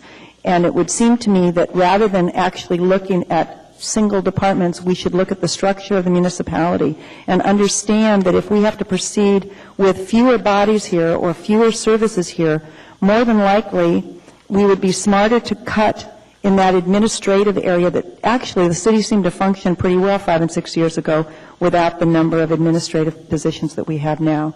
So I'm wondering if there's been any self-examination at the administration level about the potential of actually reducing or even combining departments. And I'll tell you, I have an enormous respect for what's gone on in the Community and Economic Development Department, but that department has a lot of redundancy in terms of the planning department and a whole lot of other departments we have. And it's an expensive department. So, and nobody's riding a bus there, and nobody's putting out a fire there, and nobody's protecting a house there. And what concerns me is it looks like that you guys have gotten together and kind of figured out how to do this piecemeal without a real focus on how we're going to carefully move ourselves forward, because this is not the first time, this is not the only time we're going to be here. We're entering, as we look ahead and we looked at the returns that we have, we're going to be here again next year and possibly the year after that. So the discussion about how we are going to move together in a whole way, taking care of the things that really matter for this town, is the most important thing we could be talking about right now. And it is the tool through which we can then, as partners, begin to cut and change the budget. And I can't tell you how frustrating it is to be on this side of the conversation as a body that wants to help you and wants to listen to the public about this and wants to do this in a transparent way and kind of receive kind of lists that are a little confusing in terms of their long-term intent. And with that, I'd like to ask, I think this is the third time I've asked for it, I would like to see the documents that were presented to the mayor's office from the department heads regarding the potential cuts that could be made in each department. And Mr. Clement, at our last meeting, you seemed to act like they were some sort of confidential documents. If they are confidential, I think we should meet an executive session, because it will help us as a partner to you begin to vet the moving forward. So there is some challenges here. I am interested in your criteria. The other thing I think we need to be thinking about, and I'm wondering how you're going to broach, is the fact that we literally sat in a work session and were told, well, it could be $6 million, it could be $17 million, or it could be $29 million. It doesn't make any sense to move forward without an idea of a high, medium, and low in terms of how this community is going to move forward. And that high, medium, and low has to be centered again on the things that we want to take care of and be careful about. Finally, I want to ask you to reconsider your decision not to, across the board, cut those executive salaries. The fact is that if you're going to be sitting down with unions, I think we have to demonstrate a willingness to expect everyone at the municipality to carry the burden here. And that includes the mayor's office and the mayor. It includes the assembly, and we need to look at a cut for ourselves. It includes non-reps, execs, and unions. And I don't think that you can say, well, I'm going to get it out of the unions and I'm going to go back to the rest of the parties. I think you have to be speaking to everybody at once in the terms of saying, you know, we're going to do this together and set an example at the top. I don't mean to be kind of so disappointed, but I actually am. And I look forward to you providing some clarity about the service impacts associated with the cuts that you've done, and also some explanation about what our core services are and what our strategies are to ensure them over the next year and actually the next 3 or 4 years. So thank you. Thank you, Dr. Selkirk. Dr. Selkirk, I would just note that when you say that this is a unique situation, actually, we've had budget shortfalls under Mayor Fink, under Mayor Knowles, under Mayor Begich. All those were managed effectively, and this, although it's a challenge, it is not unique. It's happened before in the history of this community, and I'd like to say it'll never happen again, but history would suggest we will have these issues from time to time, and the Charter makes it clear that it is incumbent upon the administration to take the leadership in that. I'd just like to comment. You had actually lots of comments, but I'm not sure there were any questions there, so I'm happy to answer questions if you have them. The question is when could we get a copy of what the department heads suggested so that we might have a sense of what the menu of opportunities are should there be a high, medium, or low situation? How could we, and I believe that's public information. And if you want to meet with us in exec session, we would be happy to do that. Just a moment. Hold on. Just let me confer with Mr. Abbott. Well, he's saying it's confidential. Mm-hmm.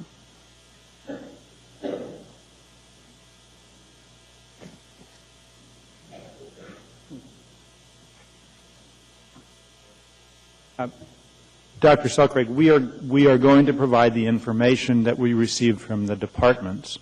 In terms of collecting that information, our prediction, one of the things that is going on today is the recovery plan that has been announced by the federal government, and one of the challenges for the administration is to be reviewing that and determining opportunities for Anchorage to receive direct recovery plan dollars.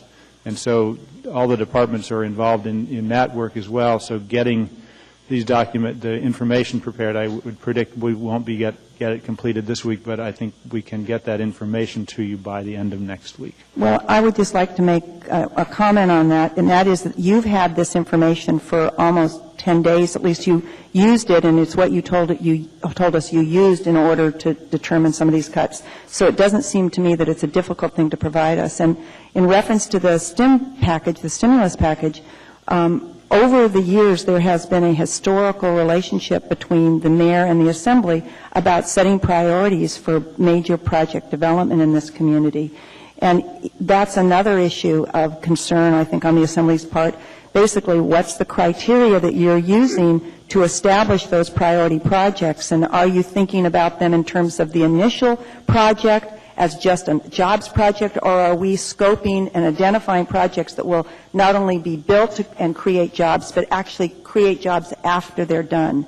It's very difficult when you look at your list to know what the criteria is that you're using for those projects, and it would be great for the public to have some sense of what is being used to determine what the priority projects are. Thank you. Dr. Selkirk, I'm actually kind of surprised by your question about priorities, because the capital plan, which was presented last year by the administration and approved by the Assembly, articulates the priorities of the community. And we're certainly following that capital plan to the best of our ability. You're taking the first, second, and third. Is that what you're doing? You're using that? You picked the top project off the capital plans? They weren't prioritized, if I remember correctly. They weren't prioritized, but you look, those are the lists that the Assembly has approved in terms of things that the community. It's a very long list. I'm sorry, Dr. Selkirk. Mm-hmm. I'm giving you the courtesy to finish what you have to say. I'd appreciate the same courtesy. The economic recovery plan has been a process in the Congress that has been in a state of flux over the last few weeks. And now that it's been approved and signed by the President, our next step is to figure out all the details of that, and then you identify pigeonholes in which you are eligible for recovery plan dollars, and then you look to see projects that fit within those pigeonholes. That's what we're doing. Is there any intention of maybe having a work session with the Assembly to discuss those priorities? Well, it's hard to certainly, once we have identified the pigeonholes and figured out which projects fit in the pigeonholes, we're very receptive to a work session to explain what's transpired. But right now, we're still trying to identify exactly what opportunities are available in the recovery plan. Well, having worked with federal programs for a long time, I'm not confused by criteria. So I think it would be wonderful if you would share the criteria, I guess, that are being called pigeonholes with us so that maybe we could contribute to that process. It's just more of what's been raised before of how difficult it is to work as a team if we're not included in the process. Thank you. Ms. Michael, do you have a comment? I was just going to respond to the process for the stimulus package. We were given about 24 hours notice through the National Conference of Mayors to provide a list that would aid in presenting a case nationally for what the needs of the United States are. And that list by no means is all-encompassing. It is in some ways a moving target. Once the funds are appropriated and we know what avenues the funds will come to us, we plan to take a very broad approach to looking at projects that will actually make the stimulus successful. I mean, we're very, very concerned that those projects produce jobs, that they have the best impact to our community that's possible, and that's the avenue we're taking. I mean, we've created a team internally that we're going to work very hard at getting the grants out, whatever it's going to take. And I had an opportunity to meet with you, Chairman, and we had an opportunity to talk about the Assembly's involvement, and you have offered to participate on that team to, be a liaison to the Assembly on those projects.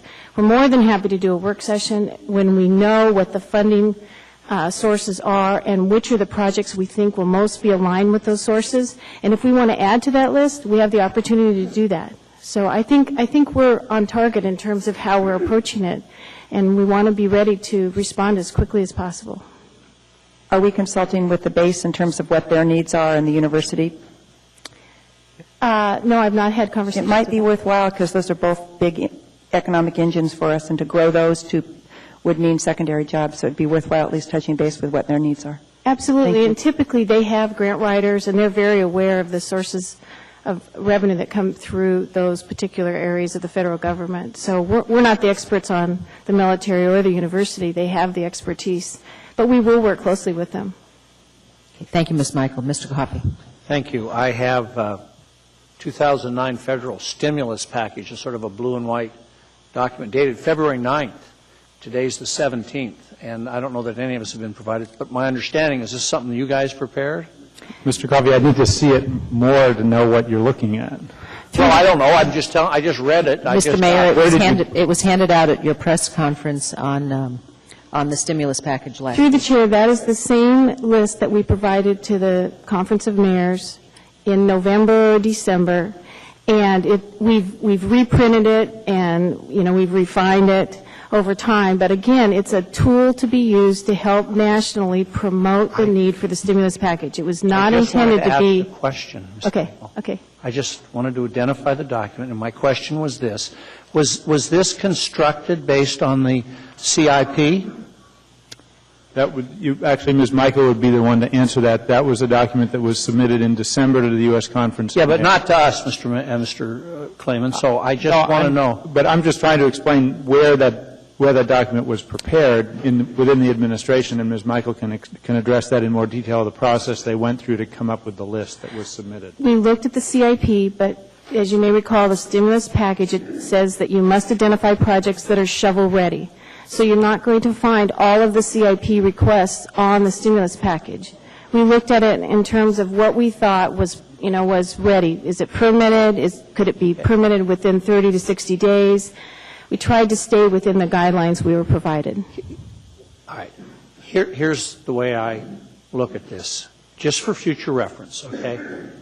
The CIP is reviewed by and approved by the Assembly. I understand this term. I don't know if I understand it. I think I know what shovel-ready means. You can't be something in 2015. You're supposed to stimulate now. Mm-hmm. All right. when the funds come, assuming funds come, it will be this body's responsibility to appropriate those funds for whatever projects ultimately make the list. That's correct. The sooner you engage us, the less surprises there will be and the less time we will spend doing this kind of thing. When it's the document that's presented to everybody but this body, then we start to go, well, wait a minute, what about this? And we just did the bonds. It might have been a good time to have seen it then. I'm not saying it would change anything, but it might have changed some things. So don't be afraid of us. Share information, and we'll try to solve this together. That's my only point. Thank you. Thank you, Mr. Coffey. Mr. Mayor, go ahead. I didn't think there was any other question pending. I'm happy to answer. We have a presentation pending that Ms. Weddleton handed us copies of. So I'm not sure who gets to talk us to the first department alphabetically, but go ahead, Ms. Weddleton. You need to take 1 minute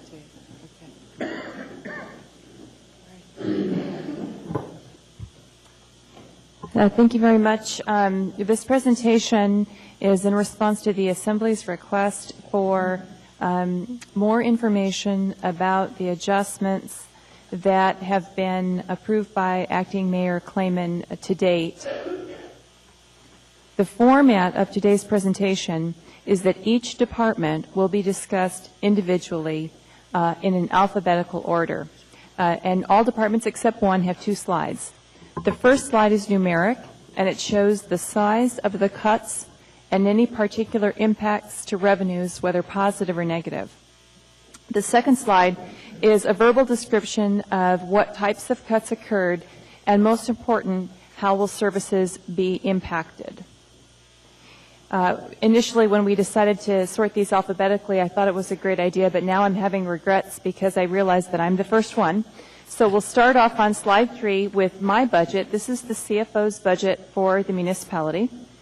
And what you'll see is that the original budget... Ms. Weddleton, hold on one moment. For the public, there are copies of this document available on the curved table here in the front. And what this document shows is that... Madam Chair, point of order, just a second, if I might. Mr. Abbott, did we also make copies of the materials in here that I requested for the public? The copies that... I'll answer that question. The copies that you requested are outside in the entryway where we keep documents for the public as they walk in. They're in a box on the floor. All right. So we got a budget report on Friday, folks. Anybody who's interested, we asked that it be copied and brought here, so if anybody wanted to pick up the same material we had, it would be available. Ms. Weddleton just advised it's out there. Thank you. Thank you, Madam Chair. Madam Chairman, point of order. We need to get on with the presentation. It's in reference to that. I don't think we're going to have time to cover all of these departments, do you think, and still have public hearings? Should we identify the departments that we're particularly interested in and hear from them first? I think we better get started with the presentation. Okay. I'll speak quickly so that we can get through all the departments quickly. This is the CFO budget. The CFO budget has incurred a reduction of $37,000, representing 5% of the pre-cut budget. The cut is comprised of reductions in professional services, and the potential impacts to these cuts are a lower ability to implement initiatives that could save the municipality money, and a lower ability for the next administration to perform research on issues such as tax policy, investment policy, etc. And the next department is Development Services, and Mike Abbott will take over. We're on slide 5. Thank you. Development Services, again, the numbers you see here, this is the total department budget. The reason it looks pretty big is because most of this money is the so-called Building Safety Service Fund, the 181 fund, approximately 8 or 9 million of that. That is the fund that has been reduced separately by about 31 positions.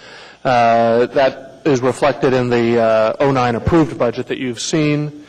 The remainder, or so-called tax-supported portion of this department's budget, is the reduction that we've made there. is the $62,000. That's roughly 3% of their tax-supported funding, and that we're doing that by eliminating a currently unfilled position. Same service levels will be provided, only though they're likely to be provided more slowly in the form of action on permit requests, construction-related activities such as right-of-way and on-site permitting. The next department is employee Madam relations. Chair, are we able to ask questions, or are we just going to let this thing roll here? What would be your preference? I think. We can take them as you go, however you guys would like. Okay. Mr. Starr has a question. Hold on. We use developmental services money to affect the rewrite or the upgrades to the Hansen system? Yes. A lot? $4 million over 3 years. And have we got modules in track, and what's the status of those if we decided to impetus cuts there in the Hansen system reporting? Sure. The first module, if you will, or the first chunk of the work was done. I believe that started in 2006. That work is substantially complete. The second piece of work, which will bring the actual building permit process online, and dramatically increase the service associated with building permits themselves. That's in process right now and should be online mid-year 2009. How much of 09's budget for developmental services is related to Hansen Systems this year, did you say? I don't believe any 2009 money is dedicated. I believe that was all spent in 2008. Do we pay property assessors out of the building service funds as well? Yes. How many? I don't know how many bodies. It's roughly $530,000, $540,000 worth. Why do they come out of that fund? Because there's a significant amount of work associated with the assessment of new construction that is directly attributable to the building permit work. And so for 5 or 6 years now, we've been funding a portion of the assessing group. I'm going to say maybe 10%, something like that. Probably, actually, it's quite a bit less than that, from the 181 fund. Is there forecast cuts to those personnel too then? There will be in either in 2009 or 2010. The funding source will dry up. It's based on permit activity. So as permit activity declines, so does the contribution to the assessing department. Okay, thank you. Dr. Selkirk. Okay, Mr. Coffey. Thank you. Is there any part of developmental services that's funded from general fund money? Yes, sir. I apologize. It's about a little over $1 million. $1.4 million, I believe.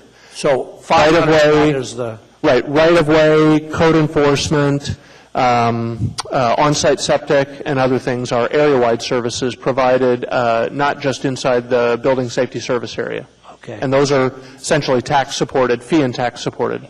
And when we see about the note that 31 positions have been eliminated or unfunded, those are all related to fee-based. Building safety service positions, yes. Yes. So what we've done is, as far as taxpayer is concerned, we've taken one position away. Correct. One out of about 25 positions in the tax-supported portion of the government. I believe it's about 3% of their total spend is represented by the $60,000 reduction. I mean, the reason I know that when the acting mayor reported on the on his request for information from his departments, he asked for 3 to 5%, and I see we're doing 0.05% here. Is there plans for additional, or doesn't it work? The 0.05% represents the combination of the tax-supported and the 181 funded stuff. So the portion that is that contributes to the $17 million challenge is only about $1.5 million. And of that, the 60,000 represents about a 3% cut to that portion of the budget. Okay, so, and I just want to make sure I'm right, or I'm correct in my understanding. When we're doing what we're doing here, which is addressing the deficit, the fee-based aspects of funding of our government are independent of the analysis we're doing now. I mean, in part. The 181 fund is a special animal. It's set up as a distinct fund. It collects money, and you all appropriate funds for specific services. It has a service area. It is distinct and so forth. Most fees, for instance, in the planning department, for instance, just go into the general government program and are mixed in with other tax support for that group. I see. So even though that department might be fee-based, it really gets into the general fund and then is reappropriated to that department. Correct. So when we have a department like, say, planning, that's fee-based, some in of it sense, is fee-based. I understand it in one sense. How are we doing the analysis that would say, wait a minute, demand for the use of this department is way down, therefore? I mean, is that part of the analysis you're going through? It is.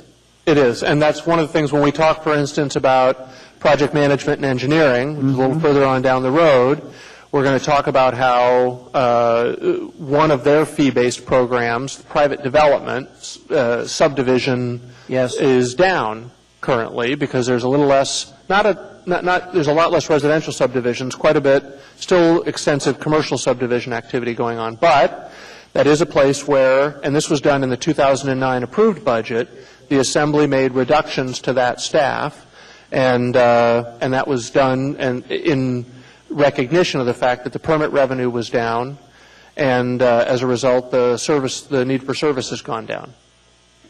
All right. Thank you. Dr. Selkirk. I have questions in reference to actually it's slide 6, it's the next slide where on development services, you note that the development services already eliminated or unfunded 31 positions. It's my understanding that those positions, that individuals in those positions have moved to, most of them have moved to other jobs in the municipality, is that correct? I believe that is correct. It's definitely correct. I'm not sure exactly what the count is. So how does that work that there are 31 positions out there that people can move to? How does that, Sure. This process started I believe the first people moved last June. You all started this process with our support, obviously, at first quarter budget revisions in 2008. You eliminated 4 positions, and then as you approved the 09 budget, you shrank the department even more, and in the meantime, we laid people off because the revenues simply weren't there. So as those folks become laid off, they stop getting funded by the Development Services Group. If there are other positions in the municipality, in other departments, that are funded separately, then those folks are eligible and in some cases gain some sort of a preference depending on which department they're coming from and which bargaining unit they're a part of. They gain a preference for any funded open positions in other groups. Okay, thank you. One more question. Mr. Starr. Well, I guess this just sort of illustrates the quandary between, for example, Hanson web development and online building permits, and then we're going to let go of the people that go out and inspect the JCPenney escalator issues. So when you decide these things, what are we doing here, guys? Are we giving away those core services for the continuation of a program, or give me the explanation on how you're balancing the decisions on the cuts? Sure. In the case of development services, it's strictly based on workload. If there's less permit activity coming in, less plan review requirements, less building inspections required, or construction inspections required, we need fewer people, and as a result, we can downsize the workforce. The approximately 30 positions that we've recently defunded represents the growth in that department over about the last 10 years. The department can and will function quite nicely. They're still meeting their basically 99% plus on-time inspection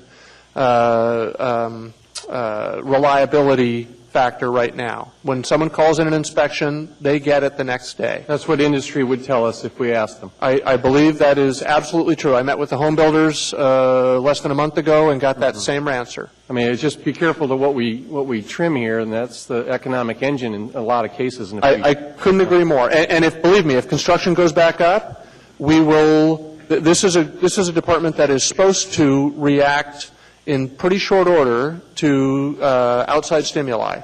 And if permitting activity goes up and exceeds our expectations for 2009, we'll be back to you seeking an increase in I the appreciate the appropriation answer, authority. Mr. Abbott. The gotta-haves and the nice-to-haves, is what I'm trying to separate out. So Hansen system is a nice-to-have, but I would rather have building safety. So thank you.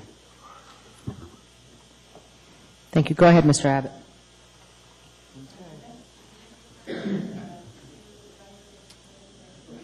Microphone. Oh, I apologize. We're all on slide 7, employee relations, and I'll present employee relations today because I've worked with Mr. Otto to come up with his department's cuts.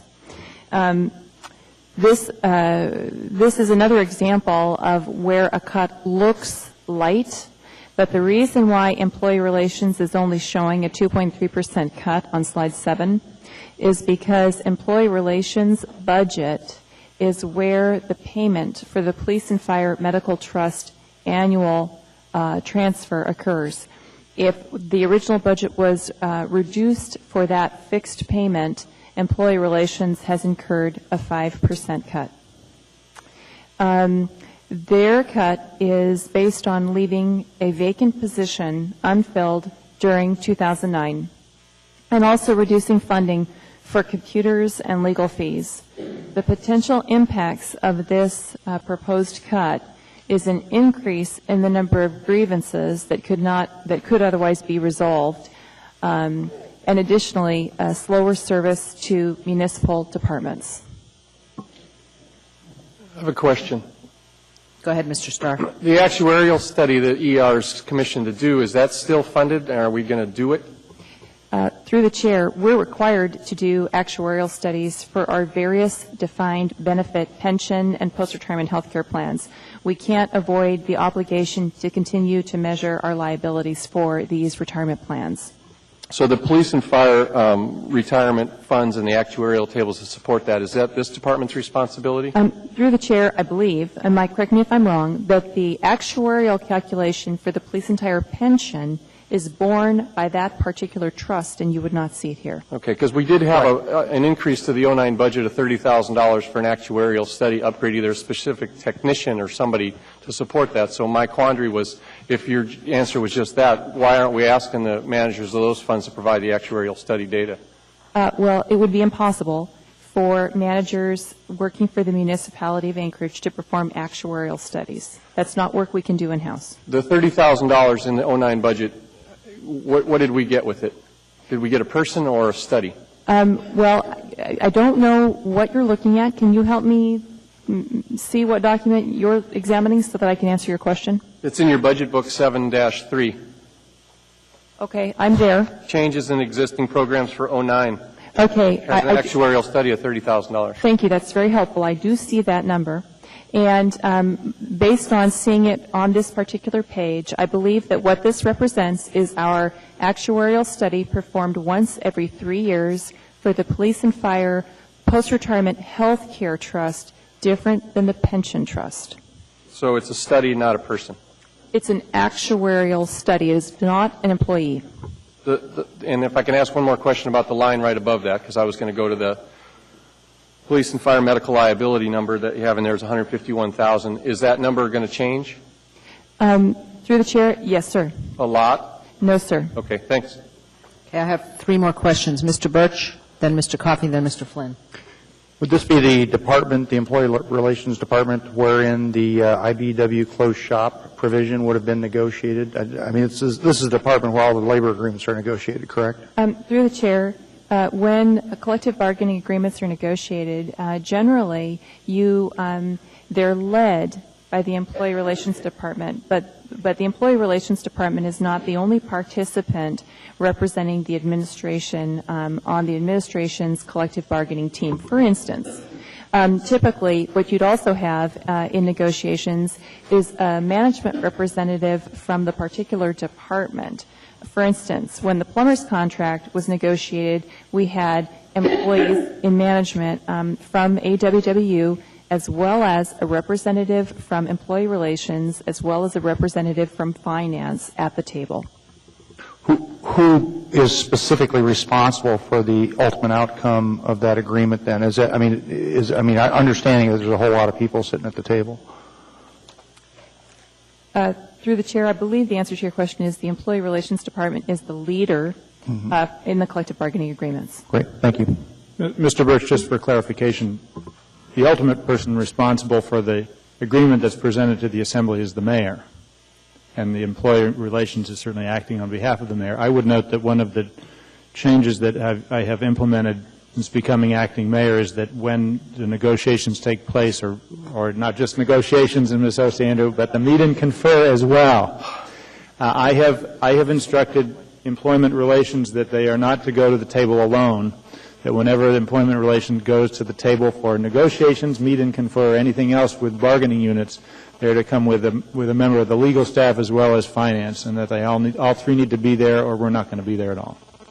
That's something I have implemented, and the departments are following those instructions. Thank you, Mr. Mayor. Mr. Coffey? Thank you. Well done, Mr. Mayor. It's about time our financial officer knew what a labor contract might cost us. Thank you. I'm serious. I congratulate you on that. That's a very good change. Well, thank you, Mr. Coffey. As you know, both of us in our non-municipal careers have spent a lot of time at negotiating tables. Yes. And we recognize the value of having more than one person at the table on our side. Well, not only that, it's nice to have people who can add and subtract as well. All right. I for one, have always been able to add and subtract. Well, good for you. I'm a lawyer. I have no other skills. Anyway, one of the things that got me here was this, in this employee relations, Ms. Weddleton, was increased grievances. And the reason that it got me was because when we did these contracts and we funded positions inside of the union and taxpayers paid for them, we were told this will absolutely reduce grievances. And now, because we're leaving one position unfunded, we're going to have increased grievances. Can't have it both ways. Through the chair, let me explain that comment. I typed in that comment, and it's my personal opinion. And the reason why I entered that as a potential impact is because the particular FTE that's being held for an entire year is an employee who terminated on his own volition about a month ago.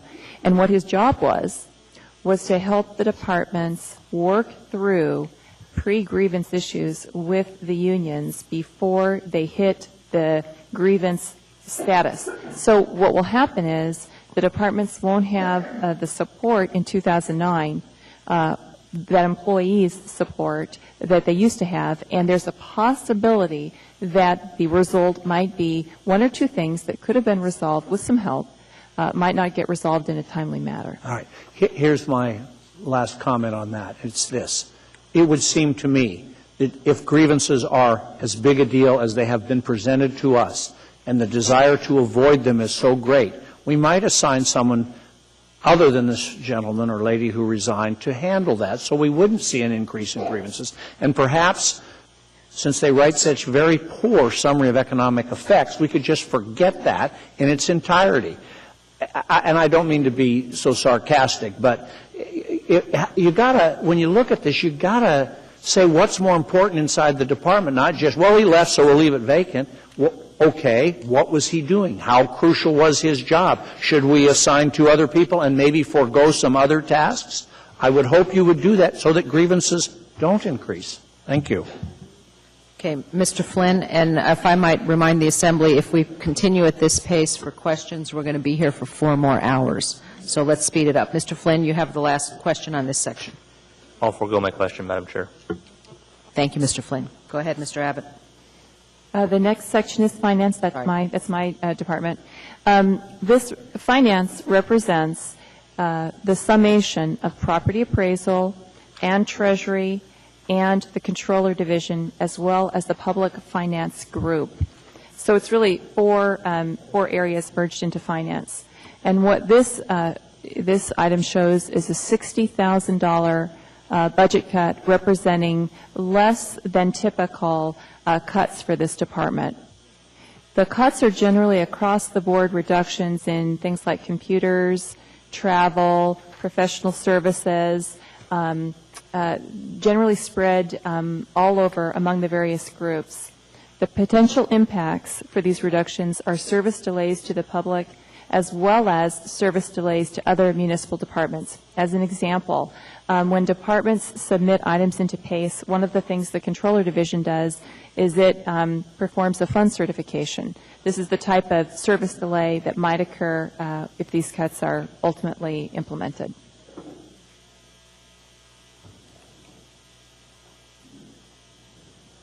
Hearing no questions, Madam Chairman. Go ahead. I'll move on to the Fire Department. The proposed reductions in the spending plan for the Fire Department basically mean the 14 positions that are currently vacant will remain vacant during 2009. 10 of those are firefighter positions, 2 of them are command level positions, and 2 are admin support positions. The impact of this on fire service, and the chief and his deputies are here if there's more detailed questions on this, will be potential short-term, i.e. 1 day or less, reductions in the quantity of response equipment that would be available. We don't expect this to be common, but it's the potential impact of not having these additional firefighters available for deployment. Okay, I have a couple of questions on that, Mr. Abbott, Ms. Johnston, and then Dr. Selkirk.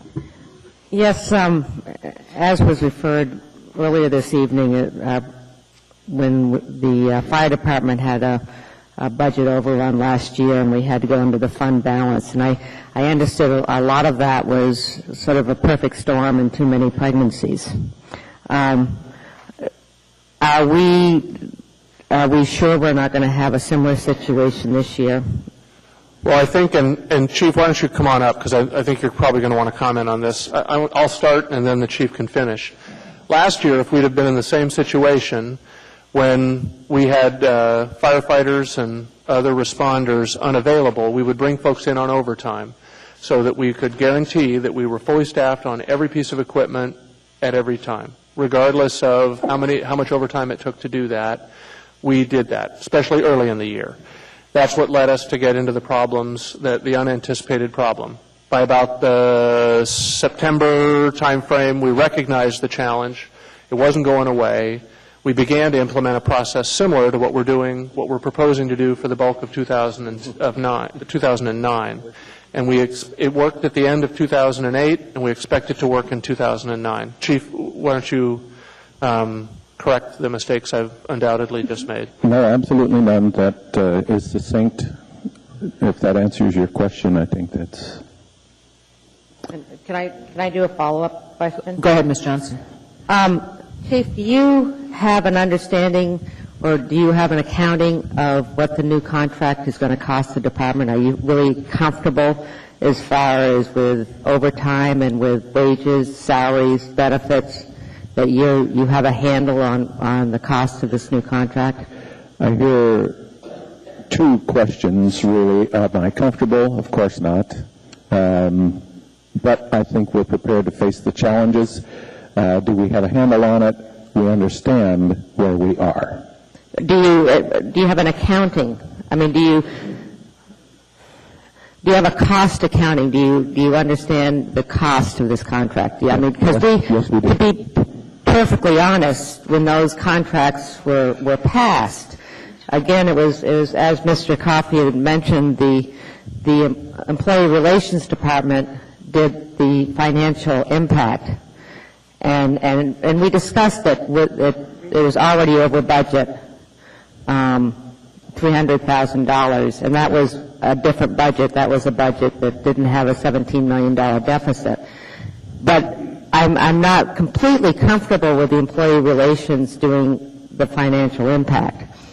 And so I'm just wondering, now that we're a month into this, if you and your department are feeling comfortable that you have an idea of the impact of this contract and you are comfortable with what we're doing with the budget accordingly. Well, again, I hear two sides to the question, and do we have an understanding? We believe we know what the numbers are. Are we comfortable with them? No, we're not. But do I think we're going down a road where we can manage this and come out even at the end of the year?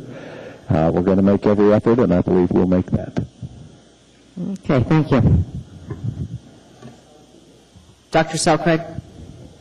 I'm curious as to kind of I had an opportunity to meet with some officers this week, and they brought forward a variety of suggestions in terms of actual savings in the House. And we talked a little bit about production of slick documents, your plan, which is an expensive document. I'm just wondering what kind of opportunities besides the ones that are before us do you think there might be, and can you think of some ways that may have a reduced impact in terms of service levels that might be some things we could consider that would be helpful in saving money?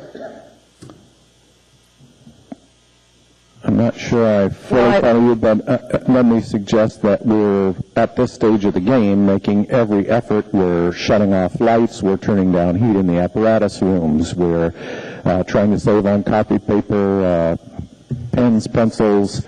We're canceling janitorial contracts, and we're going to do those kind of things by ourselves, which is fine. That's excellent. Those are going to be small dollar items, however. So what we're doing to try to figure out what the larger impact is, and that won't, all those things I just talked about won't really dramatically help our budget, and I suspect that the rest of the municipality is going through this as well. It'll help property and facilities and those other budgets. As far as our specific budget is concerned, we issued a document today that calls for rolling closures, we call them. And that is that if we have a fire officer who is calls in sick and we don't have any actor to move up into his seat, or we don't have any other body that is qualified to fill that seat, then we'll take those people out of service off that company, move them around to best advantage within the rest of the city, and that company will sit idle for the hours or perhaps the one day. Thank you. Mr. Gutierrez. Thank you, Madam Chair. Chief, I apologize. Last Wednesday at the Public Safety Committee meeting, we had a chance to discuss the proposed cuts to the police department, but I didn't find out about the proposed cuts to your department until after that meeting. I want to go back to the concept that Ms. Johnston brought up of comfort, only my questions about comfort are a little bit different. It's a two-part question. One, are you comfortable that these proposed cuts aren't going to significantly impact the safety of the public? And secondly, are you comfortable that these cuts aren't going to impact the safety of your personnel when they're out on the job? Because, as we all know, it's not a particularly safe job to begin with. At this stage of the game, I'm comfortable in answering yes to both questions.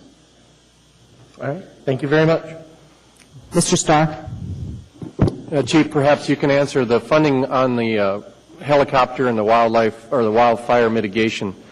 We had a federal grant that carried us through. I asked the question at budget review time. We're funded with some helicopter support time and wildfire mitigation through a federal grant. Is that still the case? A federal appropriation, it is. That's correct. And so we'll see that protection in through the heavy fire season risk of summer, dry months, and that kind of stuff. For at least this year. And those funds are earmarked, if you will. There is no latitude to have those crews respond to local domestic issues. I mean, I see them sitting at your station.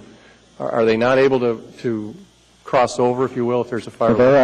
They're structural firefighters, okay, and they work both sides of the fence. Okay, so the $1 million in funding is applicable across the board still? Correct.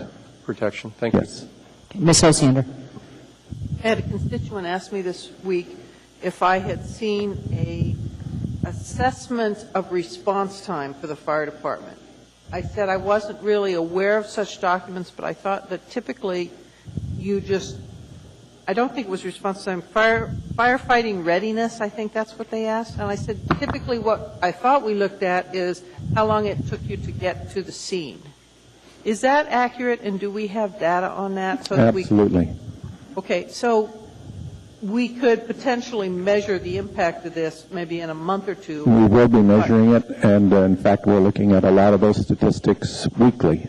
Okay. I think the Assembly would be interested in following you as you get that information, so we know a little bit about it too. I know we talked about it with the Sand Lake ambulance, but if you have anything quantifiable that shows a decrease in response time, we need to see it ASAP. Okay. Thank you, sir. Thank you.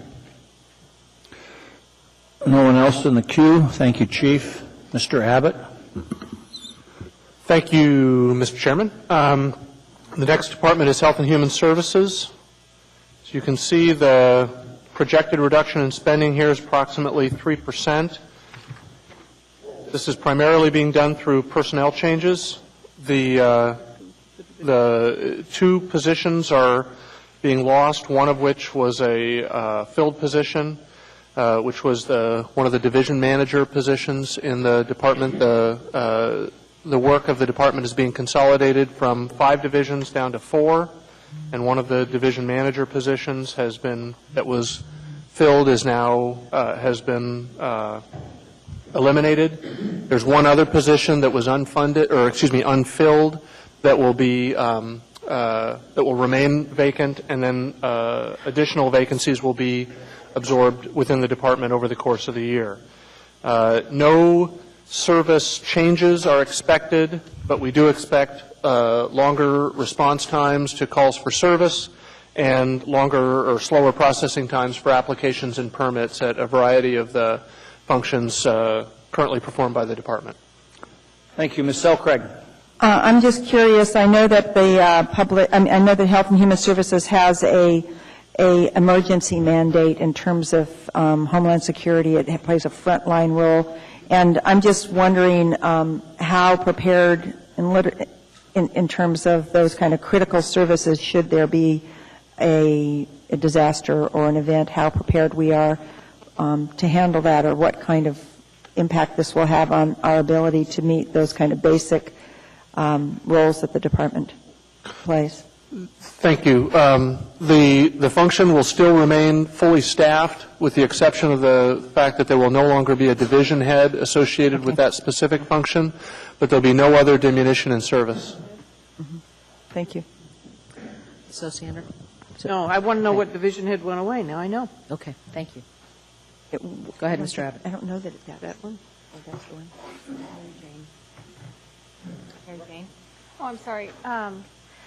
Through the chair, for Heritage Land Bank, the total original budget is $7,749,000.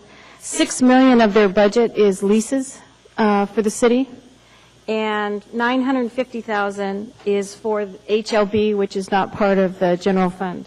So that leaves a remainder of about $659,000 that was eligible for a reduction. And that amounted to $19,765. So the reduction represents 3% of the $659,000. So, and those reductions include a reduction in professional services for maintenance and repairs, reductions in legal services. The potential impacts are fewer resources for title searches and preparing foreclosure properties. The real estate services currently, they do a title search on each property. It's about $250 per title search, and we have about 2,000 properties right now eligible for foreclosure. And they generate between $4 and $6 million annually in property tax funds. So there's 3 people in this department, and it would be a tough one to cut any positions, so we've taken the reductions out of their operating. Thank you, Ms. Michael. Mr. Starr, question? Mary Jane, are commercial lease rates going down across the municipality per square foot in general? I mean, are we looking at renegotiating some of our leases and what we pay as a leaseholder on some of these properties that we rent? I would not say that the lease rates are going down. Most of the lease rates are negotiated over 5 to 10 years period of time, and so they all have a gradual increase. We have tried to keep a flat rate for the first 5 years on many of our leases currently, but that's not always the case, and we're not always successful in those negotiations. And in terms of consolidating we abandoned, for example, Cooperative Services Authority went away and they had a real estate holding on International. Did we see a gain from the real estate vacations on CSA's property that they have? And I'm not familiar with that particular property. I'd have to research that for you. I mean, I just look at all the square footage that we rent. Do we need it all? Whenever we have an opportunity to consolidate, we do. We did that with the weatherization and community development project. We try very hard to consolidate wherever we can. I know the chief of police has got a warm storage building requirement. Are you guys engaged in that, or does the police do that directly? I don't know if, I really couldn't respond to that. I'd have to check on that for you as well. Okay. The cross-departmental support, I guess, is what I'm getting at, is we seem to have a little bit of overlap, and I would hope to see maybe some efficiency gains. But can you check on the CSA building, the one on International, and see if we can get out of that lease? Yes, I'd be glad to look at that one. Thank you. Mr. Coffey. Thank you. Is there any concerted effort to make disposition of the municipal properties in a more expeditious fashion to raise cash to cover some of this deficiency? Whenever possible, we do look to sell municipal property, but of course each one of them is a unique case, as you can imagine, and as with the foreclosures, the ones that we take title to, those are all put out for bid, and those revenues do come back to the city. What's happening with that subdivision in Girdwood that has been worked on Crow Creek Road? Have we gotten to the point where that is saleable, marketable? You're talking about Holton Hills? I don't remember the name of it, I think you're referring to the property that we've been working on through HLB to develop into a subdivision. Currently, our challenge is getting the water line in there and working with AWU on the water and sewer to that particular site. That'll cost you a fortune, Yes. won't it? Yes, it will. Yeah. All right. So the answer to that is no, I think. It's a ways out. Then let me ask you this question. Why wouldn't the philosophy of the department be, we'll just sell the whole thing, the tract, as is, where is, to whomever. See what a developer would pay you for it. And get out of the business of subdivision development. The last one we did, I think we talked about a couple of weeks ago, was a real mess. So, I mean, if you're short of money and you're in a business we're not very good at, it would seem to me to make a lot of sense to start making some major dispositions of properties like that. Has that been discussed or under consideration? Oh, I think there's always opportunities to revisit particular sites and determine whether it makes more sense to sell it just for the property value. And I'd be glad to bring that one forward with Holton Hills. I don't know currently I couldn't tell you our reason for not doing that, but I'd be glad to bring that forward. Foreclosed properties are one thing. They're usually spotty. They're probably costly to dispose of because it's very intensive and one's here and one's there. There's a very large tract. And other large tracts exist as well that perhaps ought to be given some consideration, because if you can sell them, it goes a great way to eliminating the deficit, which means you don't have to start laying people off, you don't have to slow down services, and so on and so forth. So since that's a major asset of the municipality, and since I understand the goal would be to privatize those properties to the greatest degree possible, I would ask that the administration really focus on that, and we're coming up into the season when people are starting to look at those sorts of things. Nobody's buying in December, but they may be buying in March. Thank you. Okay, we have about 20 departments left to go. I don't know how we're going to get public testimony wedged in here, as well as some special orders. Any suggestions from the body? I think when we get there, we have the option to extend. Okay. Well, we have 20 departments and 35 minutes left. Go ahead, Mr. Abbott or Ms. Weddleton, please. Madam Chair. Mr. Mayor. I would suggest, at least with regard to the special orders which involve the introduction of matters for discussion at future meetings, that you not put that off until the very end of the meeting, because I have no idea whether you'll have the votes to extend, but as to those special orders that we need to get some items introduced, I would recommend we get that done soon and then return to the agenda so that that's taken care of before your time runs out. Mr. Coffey. Mr. Mayor, you're suggesting we change the order of the day to take care of this, 3 items for introduction and get them done? Exactly. So moved. Second. Can we get them read into the record and then we can go do it, right? Okay. All right. Item 1, 5, we're calling it 5A1. It's AO 2009-29, an ordinance amending Anchorage Municipal Code, subsection 17.25.060E, regarding spaying and neutering dogs and cats adopted from the Animal Care and Control Center, and amending section 17.7.010 fee schedule regarding sterilization deposits. Move to introduce. Second. Third. We need a third. Thank you. Okay, that has been introduced. Do we have this set for public hearing? I don't have Mr. Abbott, we recommend March 3rd. Okay. Set for public hearing on March 3rd. Thank you, Mr. Abbott. Item 5A2, AO 2009-30, an ordinance approving a long-term non-competitive lease of Heritage Land Bank parcels 3-032B and 3-060, restricted by a public purpose reverter clause located south of Tudor Road and east of Elmore Road to the State of Alaska Department of Public Safety for a statewide services scientific crime detection laboratory. Move to introduce. Need a third? Third. Madam Chair, point of order. Mr. Gutierrez? Did we actually vote to change the order of the day? Yes, we did. Okay. Okay. I'm not sure I recall voting on that. I would have voted yes, but just want to make sure we're covered. There were no objections. We move forward. Okay. Also for public hearing on the 3rd? Mr. Abbott. Mr. Abbott? Thank you, and we'll cover this in the HLB work session coming up on Friday. The public hearing is on the 3rd of March, is correct. Yes, March 3rd, public hearing. Thank you.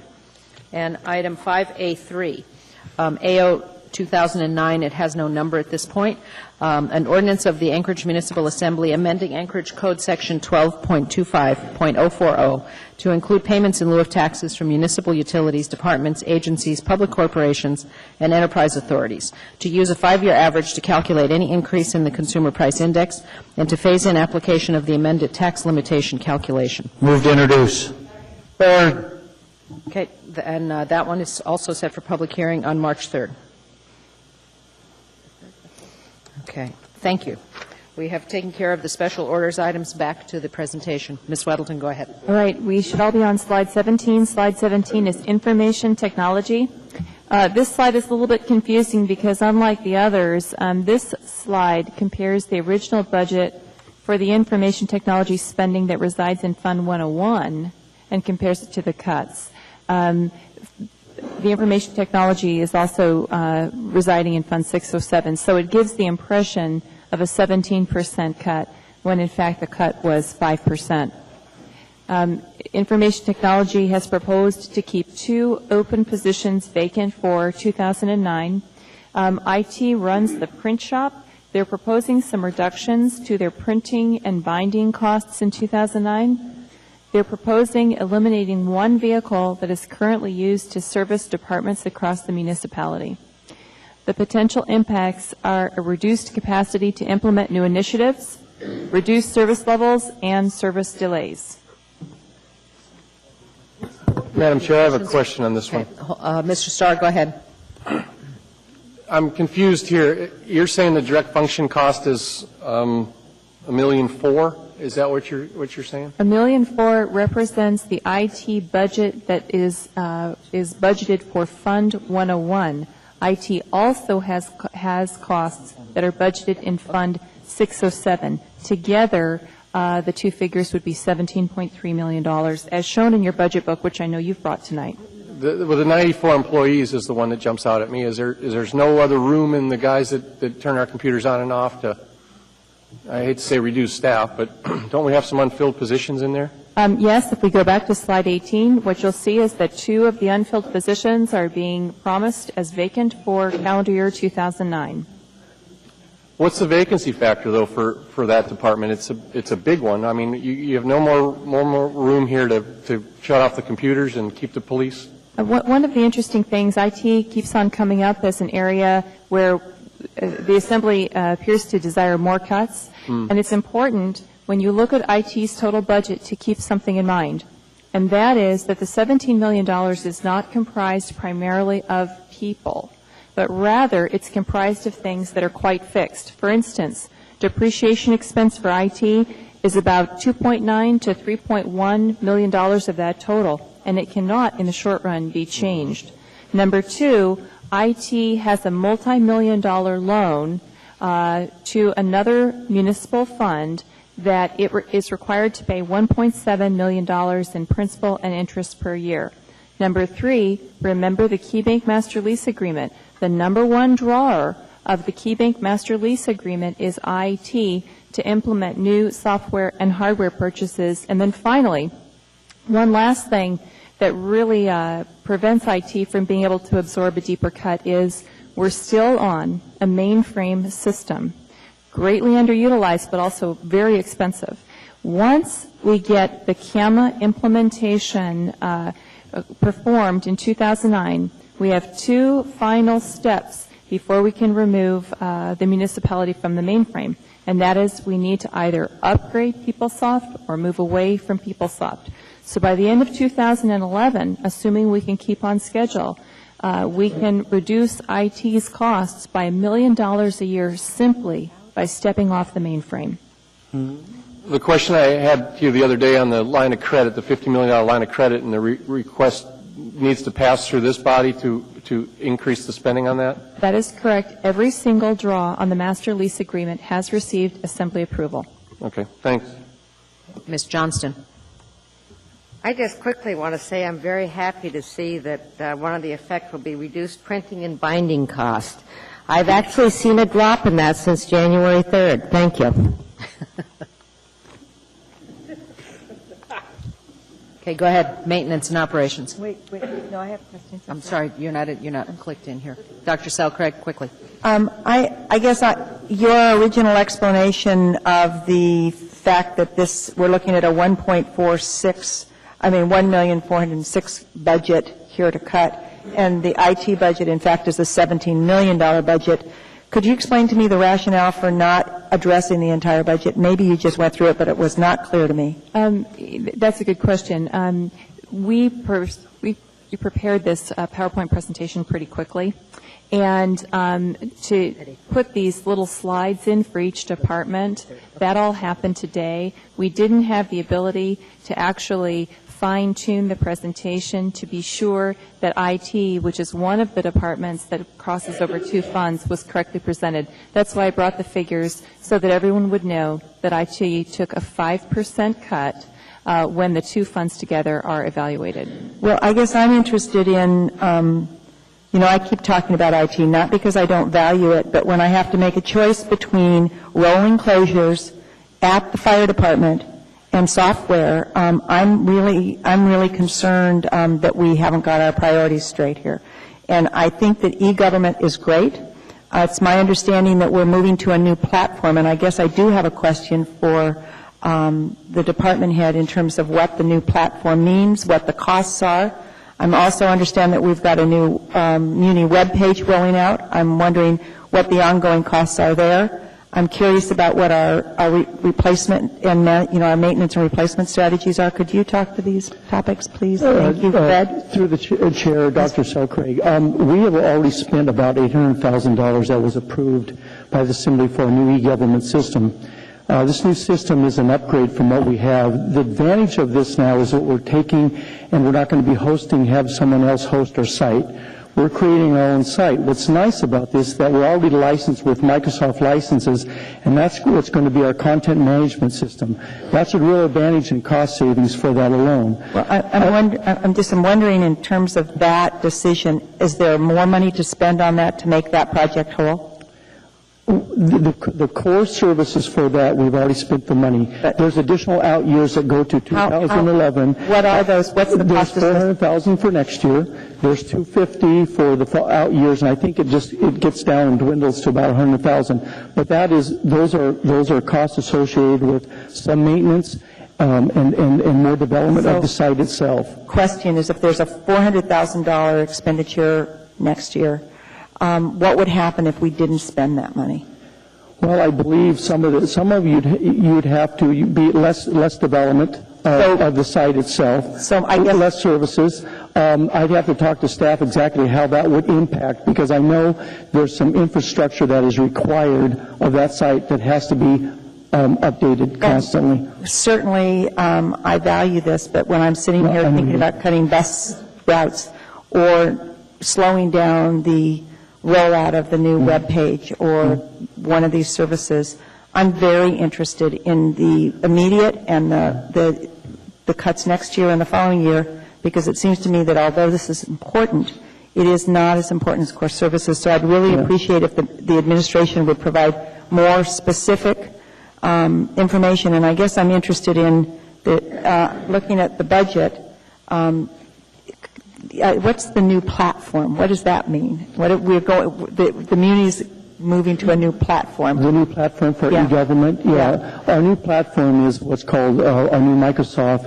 It's a SharePoint platform. It's a new platform where a content management system, and there's a citizen services. I could go on that later with you, but basically... Is that the same thing we just talked about, or is that another program? No, this is the same thing we talked about. Okay, and so that's the $400,000. Yes. And let me add one thing why this is important that I bring this up. A lot of the public process, as you know, is done through the website, no different than when you were very intimately involved in the Title 21. What the system will do will just enhance that public process tremendously. Another question I have is, do we have a computer replacement kind of schedule at the Muni? We do. It used to be a 3-year. Now we've upped that a 4-year replacement schedule. And how much a year do we spend on computer replacements in that schedule? I'd have to get that information. I'd like to know that. I'd like to know that information, and I would like to know what the savings would be if we went from a 4 to a 5-year replacement. Just in talking to my staff, I don't think you're going to save that much in going maybe additional year, just because once it starts breaking down, then you have to have, there's more call-outs, then you have to have more staff, just... Right, I understand. Massaging these computers and so forth. I'll give you that information. I work at the university on a computer that's easily 7 years old. I just want you to know. I know there are challenges and it's very slow. But I also am wondering about support services in terms of color copiers. Do we also have a replacement strategy for our copiers? Absolutely. In fact, I got to tell you, we're in the department itself, we've created an ad hoc business efficiency group. And what we're trying to do is look at not only efficiencies in IT, but throughout the municipality as far as printing, as far as use of computers, a whole gamut of things. So we're on top of this as much as we can be. I'm specifically interested in what if we had a moratorium for 1 year of replacement items, just a moratorium for 1 year, except for those items where you had a breakdown or a technical problem so that you actually had to replace it because it wasn't functioning. I'm at the disadvantage tonight unless I get with my management staff to see the impact on that. I'd like to know. There's a temporary moratorium on significant purchases right now coming through. We're looking at everything to make sure, is it really a need right now, the immediate need? So we're real careful right now looking at that. Right. So let me get that information to you and I'll get back with you. I also had a question, and just looking at, I'm sorry to be so hard on this subject, because I recognize the good work that you do, but choices would have to be made. That's fine. There's the IGCs, and it says from and to, so, and then I just need some clarification on how to read last year, the budget we approved, and that we have $21,000 in IGCs. Is that they pay, that come, how does that work? Could you explain that to me? Through the chair. I believe Dr. Selkirk is looking at page 14-2 of the 2009 budget book. IGCs from represent IGC costs that IT has to absorb. For instance, somebody cuts a paycheck for an IT employee, they get an IGC charge. IGCs to are how IT recovers its costs, and that's its source of revenue. Right. And so But that 21, even recovering that $21 million, we still have a budget of $17 million, right? I mean, it would be substantially more if they weren't able to recover that, right? Through the chair, IT is operating as an internal service fund, which means that it's got a unique structure. It's required to recover its costs, sort of as a company would. And I would like to add one more comment. Mr. Carpenter was asked about the reductions if there was a moratorium on purchasing computers and printers. If a moratorium was implemented, the cuts would not be in the IT department, because each department budgets for its own computer replenishment and its own photocopier replenishment. So this wouldn't be a savings in IT. But it would be a savings somewhere, right? Yes, assuming that... I'd be interested in that figure. I guess my question is that, so the $21 million is really what departments pay to your organization for the services that you provide them, right? Yes. And so do we have IT specialists only in one place, or are there dispersed IT specialists? They're dispersed. There's some in the there are some in the fire department, the police department. They're in the utilities, AWO, and MLMP. And so do they work for you? No, they do not. They do not. They report directly. I guess my next question, and with all due respect, is do we have an opportunity here? And this gets back to a general concern I have, and that is that we have created these very efficient management kind of oversight tools that have, I think, coordinated things and brought a lot of quality. But I'm very concerned about this kind of redundancy of services. I do remember being at the planning department when we didn't have a color copier. And we functioned. It wasn't great. It's nice to have the color copiers. So I'm wondering, I'd like to know if there would be some potential savings associated with looking for some redundancy in terms of capacity. If you're providing $21 million worth of services to these different departments, and those departments also have an IT person on staff, I'm wondering if there isn't some opportunity. I'd like a careful examination, I guess, and I'm happy to do that offline with you. But the reason I bring this up is because we just heard from the from the fire department, that we're talking about rolling kind of outages in terms of fire protection. And so if I have to have rolling limitations here, I would rather have it on the web page or on color copiers than something that's a core service. So I'd like further more information on this. Thank you. Mr. Birch. Yeah, I really don't have a question for our good folks from the IT department, but I would note that we're on slide 17 out of 49. There's 15 minutes left to our publicized meeting schedule from 6 to 9. I, for one, am not particularly inclined to move past 9, and I would like to hear from anybody else in the audience that has something to say to us this evening. I did read ahead in our slide package here, as I'm sure some in the audience may have as well. So, I think that this has been helpful, but I would suggest maybe we hear, for the balance of our meeting time this evening, that we hear from any in the public that are here that want to testify, and maybe nobody cares to, but if that's the case, I would like to finish up that way. Thank you. Thank you for the suggestion, Mr. Birch. What's the wish of the body? To extend? Yeah. Madam Chair, I move to extend the meeting for 30 minutes, and I want to say two things. Well, if I can get a second, I'll explain them. Second. Thank you.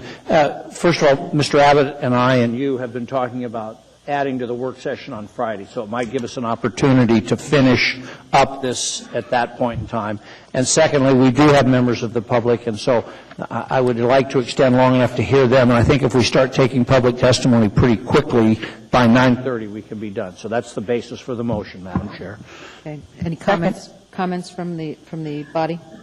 Mr. Gutierrez, did you have a comment on this issue? Yeah, actually, Madam Chair, I'm not going to be voting to extend, but I would be very supportive of moving immediately to hearing from the public. And I think that I hope the administration will take the point that we've lingered this long because we have so many questions, because Assembly members don't feel like they've gotten adequate information or had adequate input or have been able to discuss the issue of priorities with these budget cuts. And I think that's why we're foundering a little bit tonight. That's all I have to say, Madam Chair. Thank you. Thank you. Any objection to extending the meeting? Okay, we need to vote. Mr. Coffey? Okay. Please vote on extending the meeting to 9:30. All right, here we go. We're voting to extend. 8 votes necessary. Ms. Johnston? I'd like to call the House, Madam Chair. Who's missing? Ms. Johnston, where is she? Probably went to the lake. Okay, just a minute.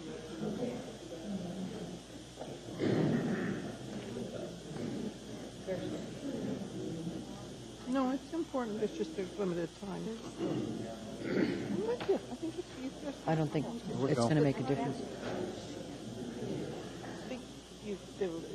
Ms. Johnston, we're voting to extend the meeting a half an hour. Okay.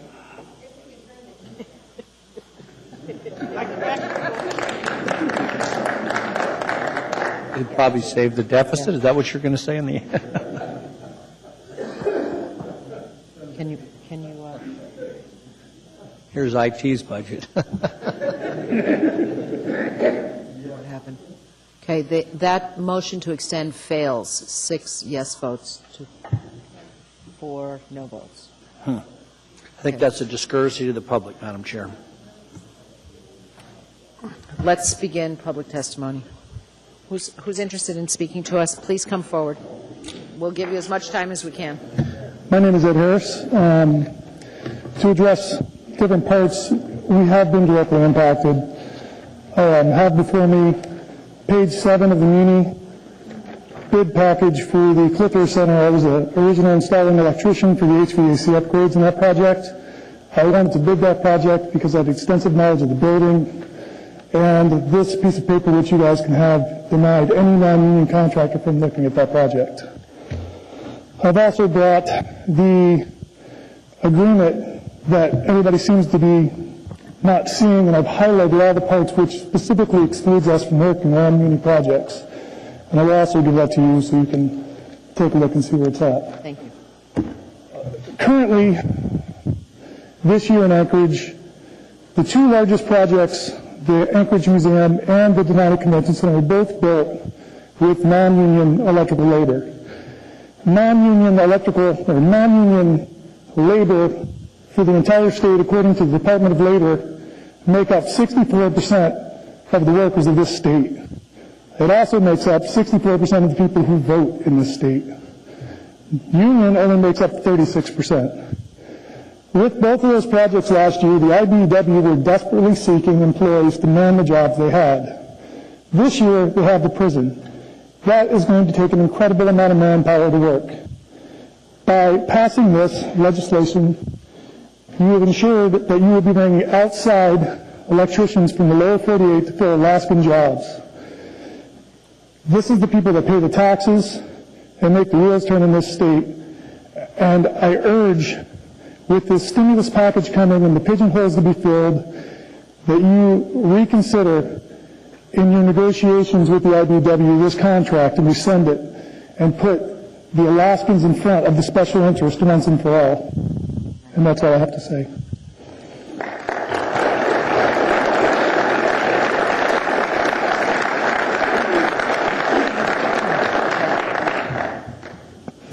Good afternoon, good evening. I'm Cheryl Richardson, and I'm here speaking as an individual. I want to thank you for your discussion tonight about how to set priorities for the community. I really appreciate going back and asking what are the criteria we're using for these cuts and how can we work together to build the community we've been asking for. My primary concept here tonight is that transit has taken more than its fair share of cuts over the years.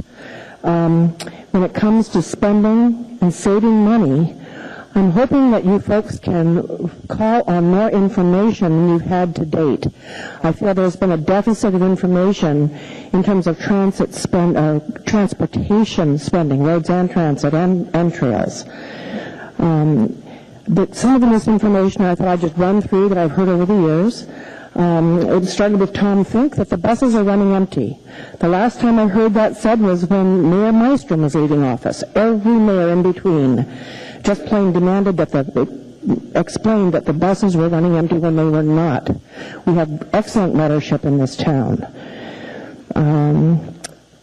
Even Mark Begich, when he was leaving town, explained that, well, we can raise transit, yes, when the ridership comes up. But the ridership, there was never a level set. When the ridership comes up, to what level can we start raising transit service? At AMETS on this last Thursday, we were told that Anchorage would be running out of its federal dollars to build highways and would be $30 million short over the next 6 years. What was not mentioned in the presentation was that Anchorage had been pulling general fund money from the state directly into road construction to the tune of over $200 million in the last 2 or 3 years. That information is not readily available to you or to the general public when we start looking at where to put our dollars. I won't go into the rest of these, but as you well know, as I repeat pretty much every time I come to this microphone, our ridership is up. We finally hit 1982 levels of ridership this year. The People Mover is very proud of that. But the service levels have not reached 82 levels. We have less bus hours on the street today than we did in 1982, and our population is up 30%. So again, I'm asking you not to rob Peter to pay Paul. As Mr. Anderson mentioned earlier, we've cut transit 15 out of the last 26 years. We have not done the same across the other departments. They've been allowed to grow. So I appreciate the kind words I've heard with concern for transit tonight, and I urge you to protect that department this time around, and again, focus on how we're going to build the community and in an economical way. Thanks. Thank you, Ms. Richardson. If I could, please don't, no applause, you're taking up valuable testimony time. If I could ask how many of you wish to testify this evening, raise your hands for a moment, please. Okay, we may need an extension, fellow assembly members, of 15 minutes or so. If I could ask at 5 minutes to 9, we'll take a vote and see how many are left. Madam Chairman of the Assembly, Mr. Mayor, my name is Tom McGrath. We have a patronage form of government. Our last mayor left us without leadership and took staff with him to run for office, and now to staff his new office. If we didn't need a lot of these people for the last year, then why do we need them now? We have an interim mayor, and then 6 months from now, when we have a new mayor, he will replace a lot of the executives that we now have on staff. I would bet that 50 to 75 executive positions could be vacant for the next 6 months, and nobody would miss them at all. If Dan Coffey would check his email, he'll recall that the afternoon that you approved the first 2 union bargaining agreements, I was wildly looking for copies so that I could read them and testify. I did get them, thanks to Dan, about 5 o'clock that afternoon. I didn't get them read in time to come and testify. I was denied what I feel is my constitutional rights to talk to you about those documents. I don't believe any of you read the final documents either, because I don't think you had them, because the document that I have was not the final document. What it amounts to is shame on the 6 of you that voted for those contracts. Just shame on you. You did us all a disservice. Maybe I would vote for those contracts if I had read them and understood them. But I didn't have that opportunity. You didn't have that opportunity.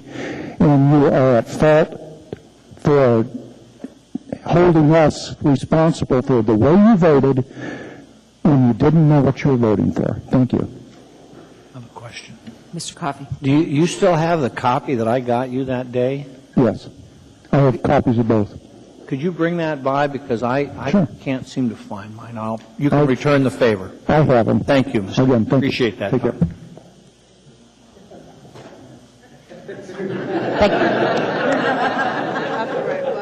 Next person, please come forward. It's not the right one. No. We had one that was apparently marked out, lines marked out. Good evening, Mr. Mayor, ladies and gentlemen of the Assembly. My name is Judith Stephanie Magnus. I've testified in front of you before. Ms. Gray Jackson, you are my representative. I rarely hear from you. That disappoints me highly. I don't know if you all are holding Anchorage, the citizens of Anchorage, in contempt or what, but we are going through this constantly. And this big budget change with the things that happened last October, Wall Street, the state of the economy, the things that we saw happening, and you all saw fit to vote for this and put us in the position that we are in now.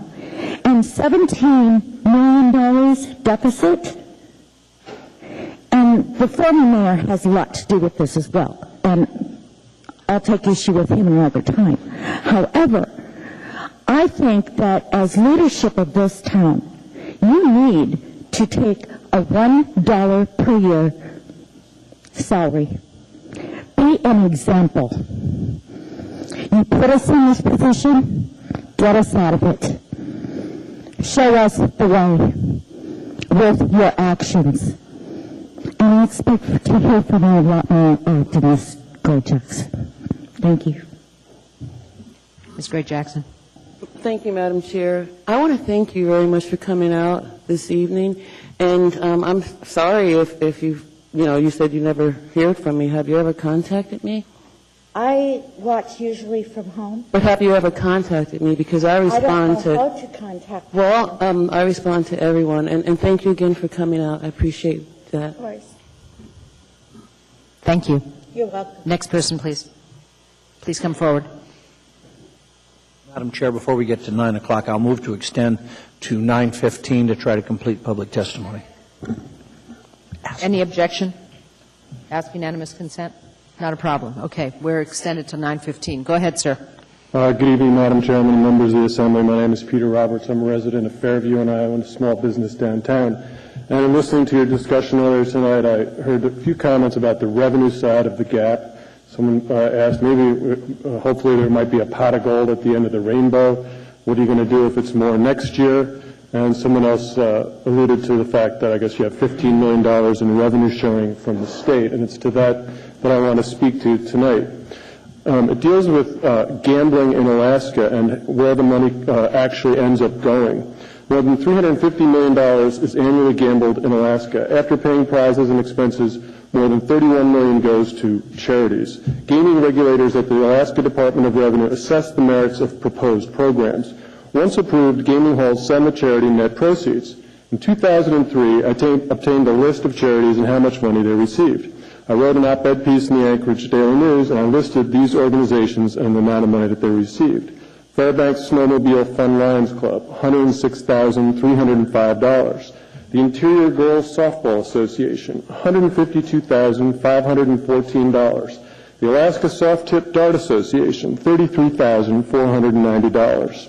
And the Soldotna Kenai Bowling Association, $127,894. My op-ed piece failed to generate even one letter to the editor. I decided to follow up by going inside the numbers further. I provided a legislator documentation of how the Dart Club spent its money. $19,000 on airline tickets for a tournament to Las Vegas and $9,706 for Vegas hotel rooms. Nothing was done. Real charities and people in real need are missing out on the benefits squandered gaming proceeds could provide. Now, because times are lean again, Anchorage and other cities are forced to choose between cuts in services or raising taxes. Each month, as thousands of Americans lose their jobs and local governments struggle to balance their budgets, recreational organizations and other charities in Alaska are sent a blank check. Trips to Las Vegas are the tip of the iceberg. I have written the governor and asked her to do something about it. She did not respond. I'm asking you to raise this issue with the state and use whatever influence you have to say, we could use this money. These organizations don't deserve this kind of money, especially in these lean economic times. This afternoon, I went to the state gaming website, and here's just a list of different organizations that have gaming permits. They won't tell you how much money they get, but it's in the tens, if not hundreds of thousands of dollars. the Anchorage Figure Skating Club, the Anchorage Home Builders Association, 35-plus Singles Club, Inc., American Legion Post No. 1, the Alaskan Bowling, the list goes on, and it's silly and it's ridiculous, and I find it offensive. If gambling is to be retained, then the net proceeds should go to government. I encourage you to ask the state to change the law and send gaming proceeds to Anchorage and to other cities and help us close our fiscal gap. I challenge any of the organizations on the website that you can go to yourself, and especially the ones that I've named, to appear before you and testify with a straight face that their needs come ahead of the cuts you are now considering for core government services. I have a lot of history with trying to get this issue out in the open, and I haven't been successful. I read about the meeting in the paper that you're trying to find ways to close the gap, and I just think it's sad that when this kind of money is being wasted on the state level and there's revenue sharing, that somebody on the ground floor can't raise the issue and say, this is obscene, and we're upset about it, and if you can't find good ways to get this money to worthy causes, then give it to the city of Anchorage, and then you won't have rolling fire station blackouts and the cuts that you have to consider now. Thank you, Mr. Roberts. I have a couple of questions for you. Dr. Selcraig? Could you just state the website, how you would access the information? It's the Alaska Department of Revenue, and then I think you just go to gaming and then reports. And then how people could access information you have? Is that just... Yeah, just keep on going down the line. I don't think I have it's kind of long, but it's easy to find. Thanks very much. Thank you. Mr. Flynn. I don't want to take too much time. Catch me after the meeting, I'll tell you a story. What's that? Catch me after the meeting, I'll tell you a story about charitable gaming in our site. Okay. But it's a big issue, I think. For some reason, it doesn't seem to get any traction, and it's something that if the rest of the country knew what I just said, and with the jobs and the layoffs that they're facing, I think that they'd be pretty upset. Thank you very much for coming, Mr. Roberts. Thank you. Okay. Next person, please come forward.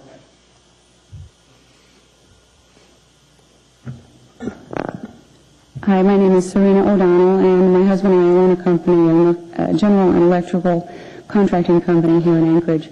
I wanted to point out on this document that was prepared, the Municipality of Anchorage adjustments to date, on page 7, maintenance and ops, which would be a department that would be affected by this contract with the IBEW.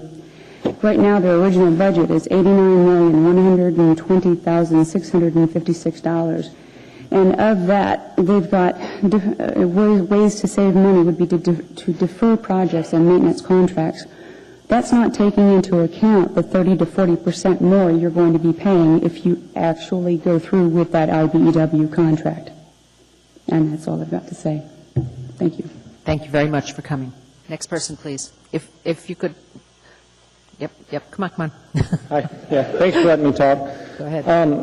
I just wanted to respond to one of you guys' questions. You're wondering if any other municipalities had similar project labor agreements. And I'm originally from Juneau. I've been here for about 2 weeks, and similar agreements were made there. And that's actually why I'm here. I was laid off there because our company took about a quarter reduction in our staff just because we're no longer able to secure jobs and stay competitive there in Juneau. So just wanted to let you know it has happened, and then they had such a hold on all the jobs there in Juneau that they absolutely did bring people from out of state to start filling those positions. Okay, thank you. I'm sorry, we didn't get your name for the record. Curtis Honig. Okay, thank you very much. Thank you. Okay, next, please. Anyone else wishing to be heard?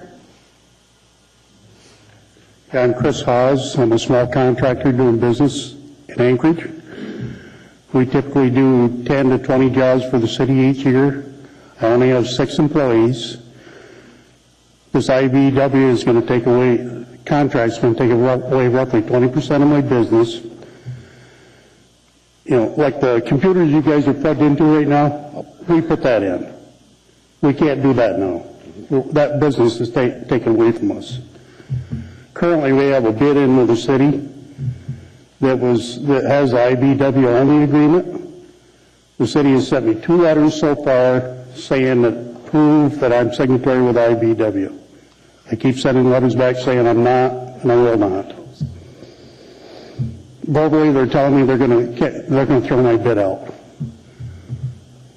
Next bid is union is 90% higher than mine. Thank you. Thank you. Next person, please.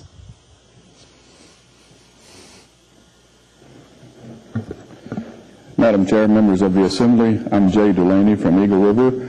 I'm a member of the Public Transit Advisory Board, but I'm not representing the board tonight.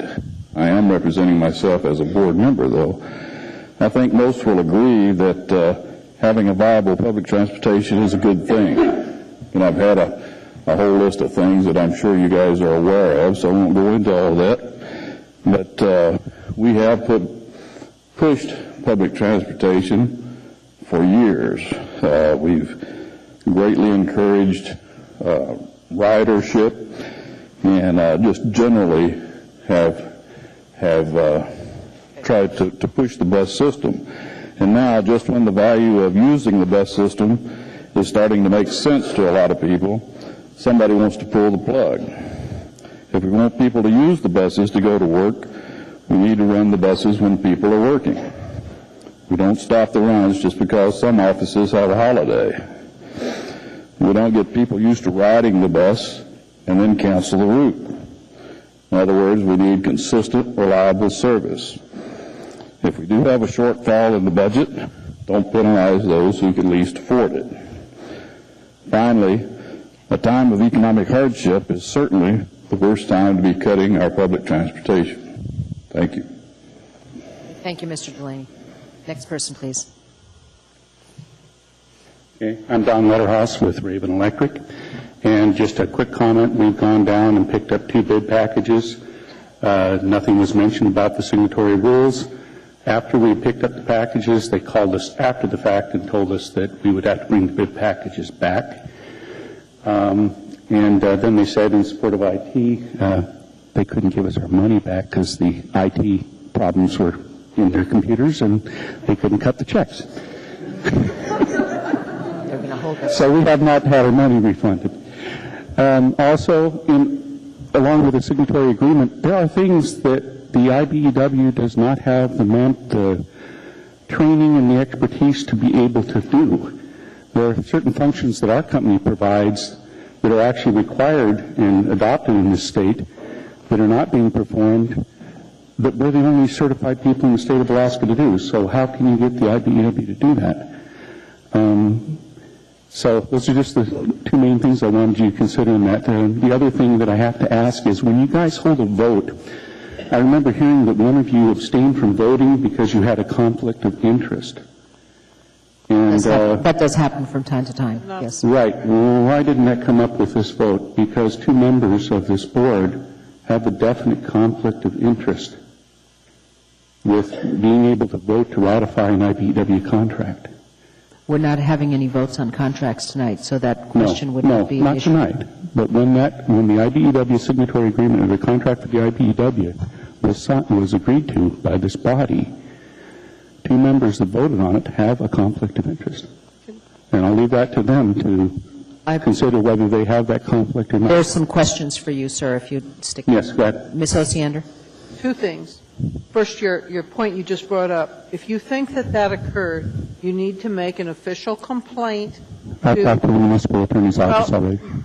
Pardon me? I've talked to the municipal attorney's office Well, I already. wouldn't talk to the municipal attorney. We have a commission, the ethics board, and you can do a complaint to them, and they're do an impartial investigation. So that's Okay. number 1. Second thing is, when did you pick up the bid document? Is Steve here? About second week of January? So that was after this contract was approved. And how much did you spend? Just $150. $150? Okay, thank you for that information. Okay. Any other questions?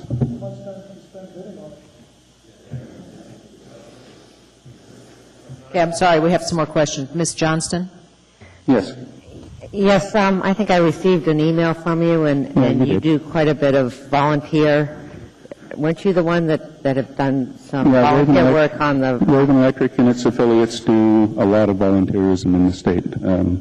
We won the Philanthropist of the Year award for small businesses here a couple of years ago. And as far as municipal volunteer, I mean, you've done a lot on the park strip, I think, didn't you? We do a lot of work in areas that seem to fall under this agreement where we would not be able to do that work.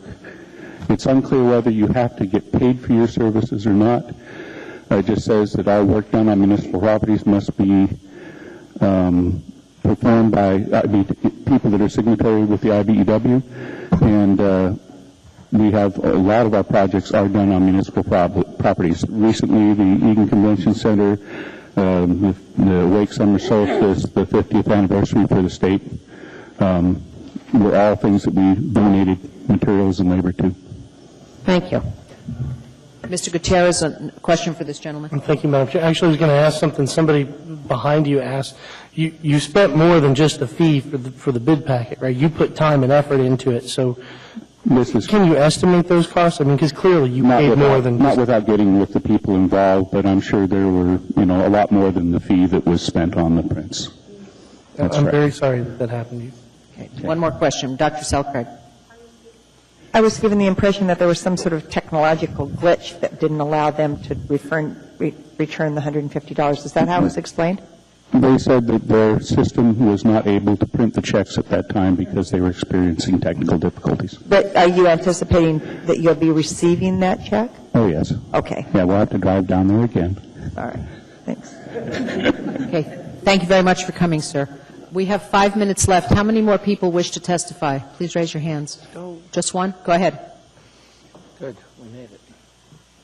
Hello, Mayor Clayman, Assembly. My name is Matthew Roundtree. I am a new resident in Girdwood. I just moved from Portland, Oregon, and I just want to say I appreciate all your discussion on this and doing the best you can on our budget. Also want to remind you about just as far as what I see reading the paper, it seems like this is really what you're focused on. This is the focus, and that's great. But also with the here and now, for an example, I think of you guys as if there's problems, protection for things that are happening that I may not know about. Like, for example, Mount Redoubt may go anytime.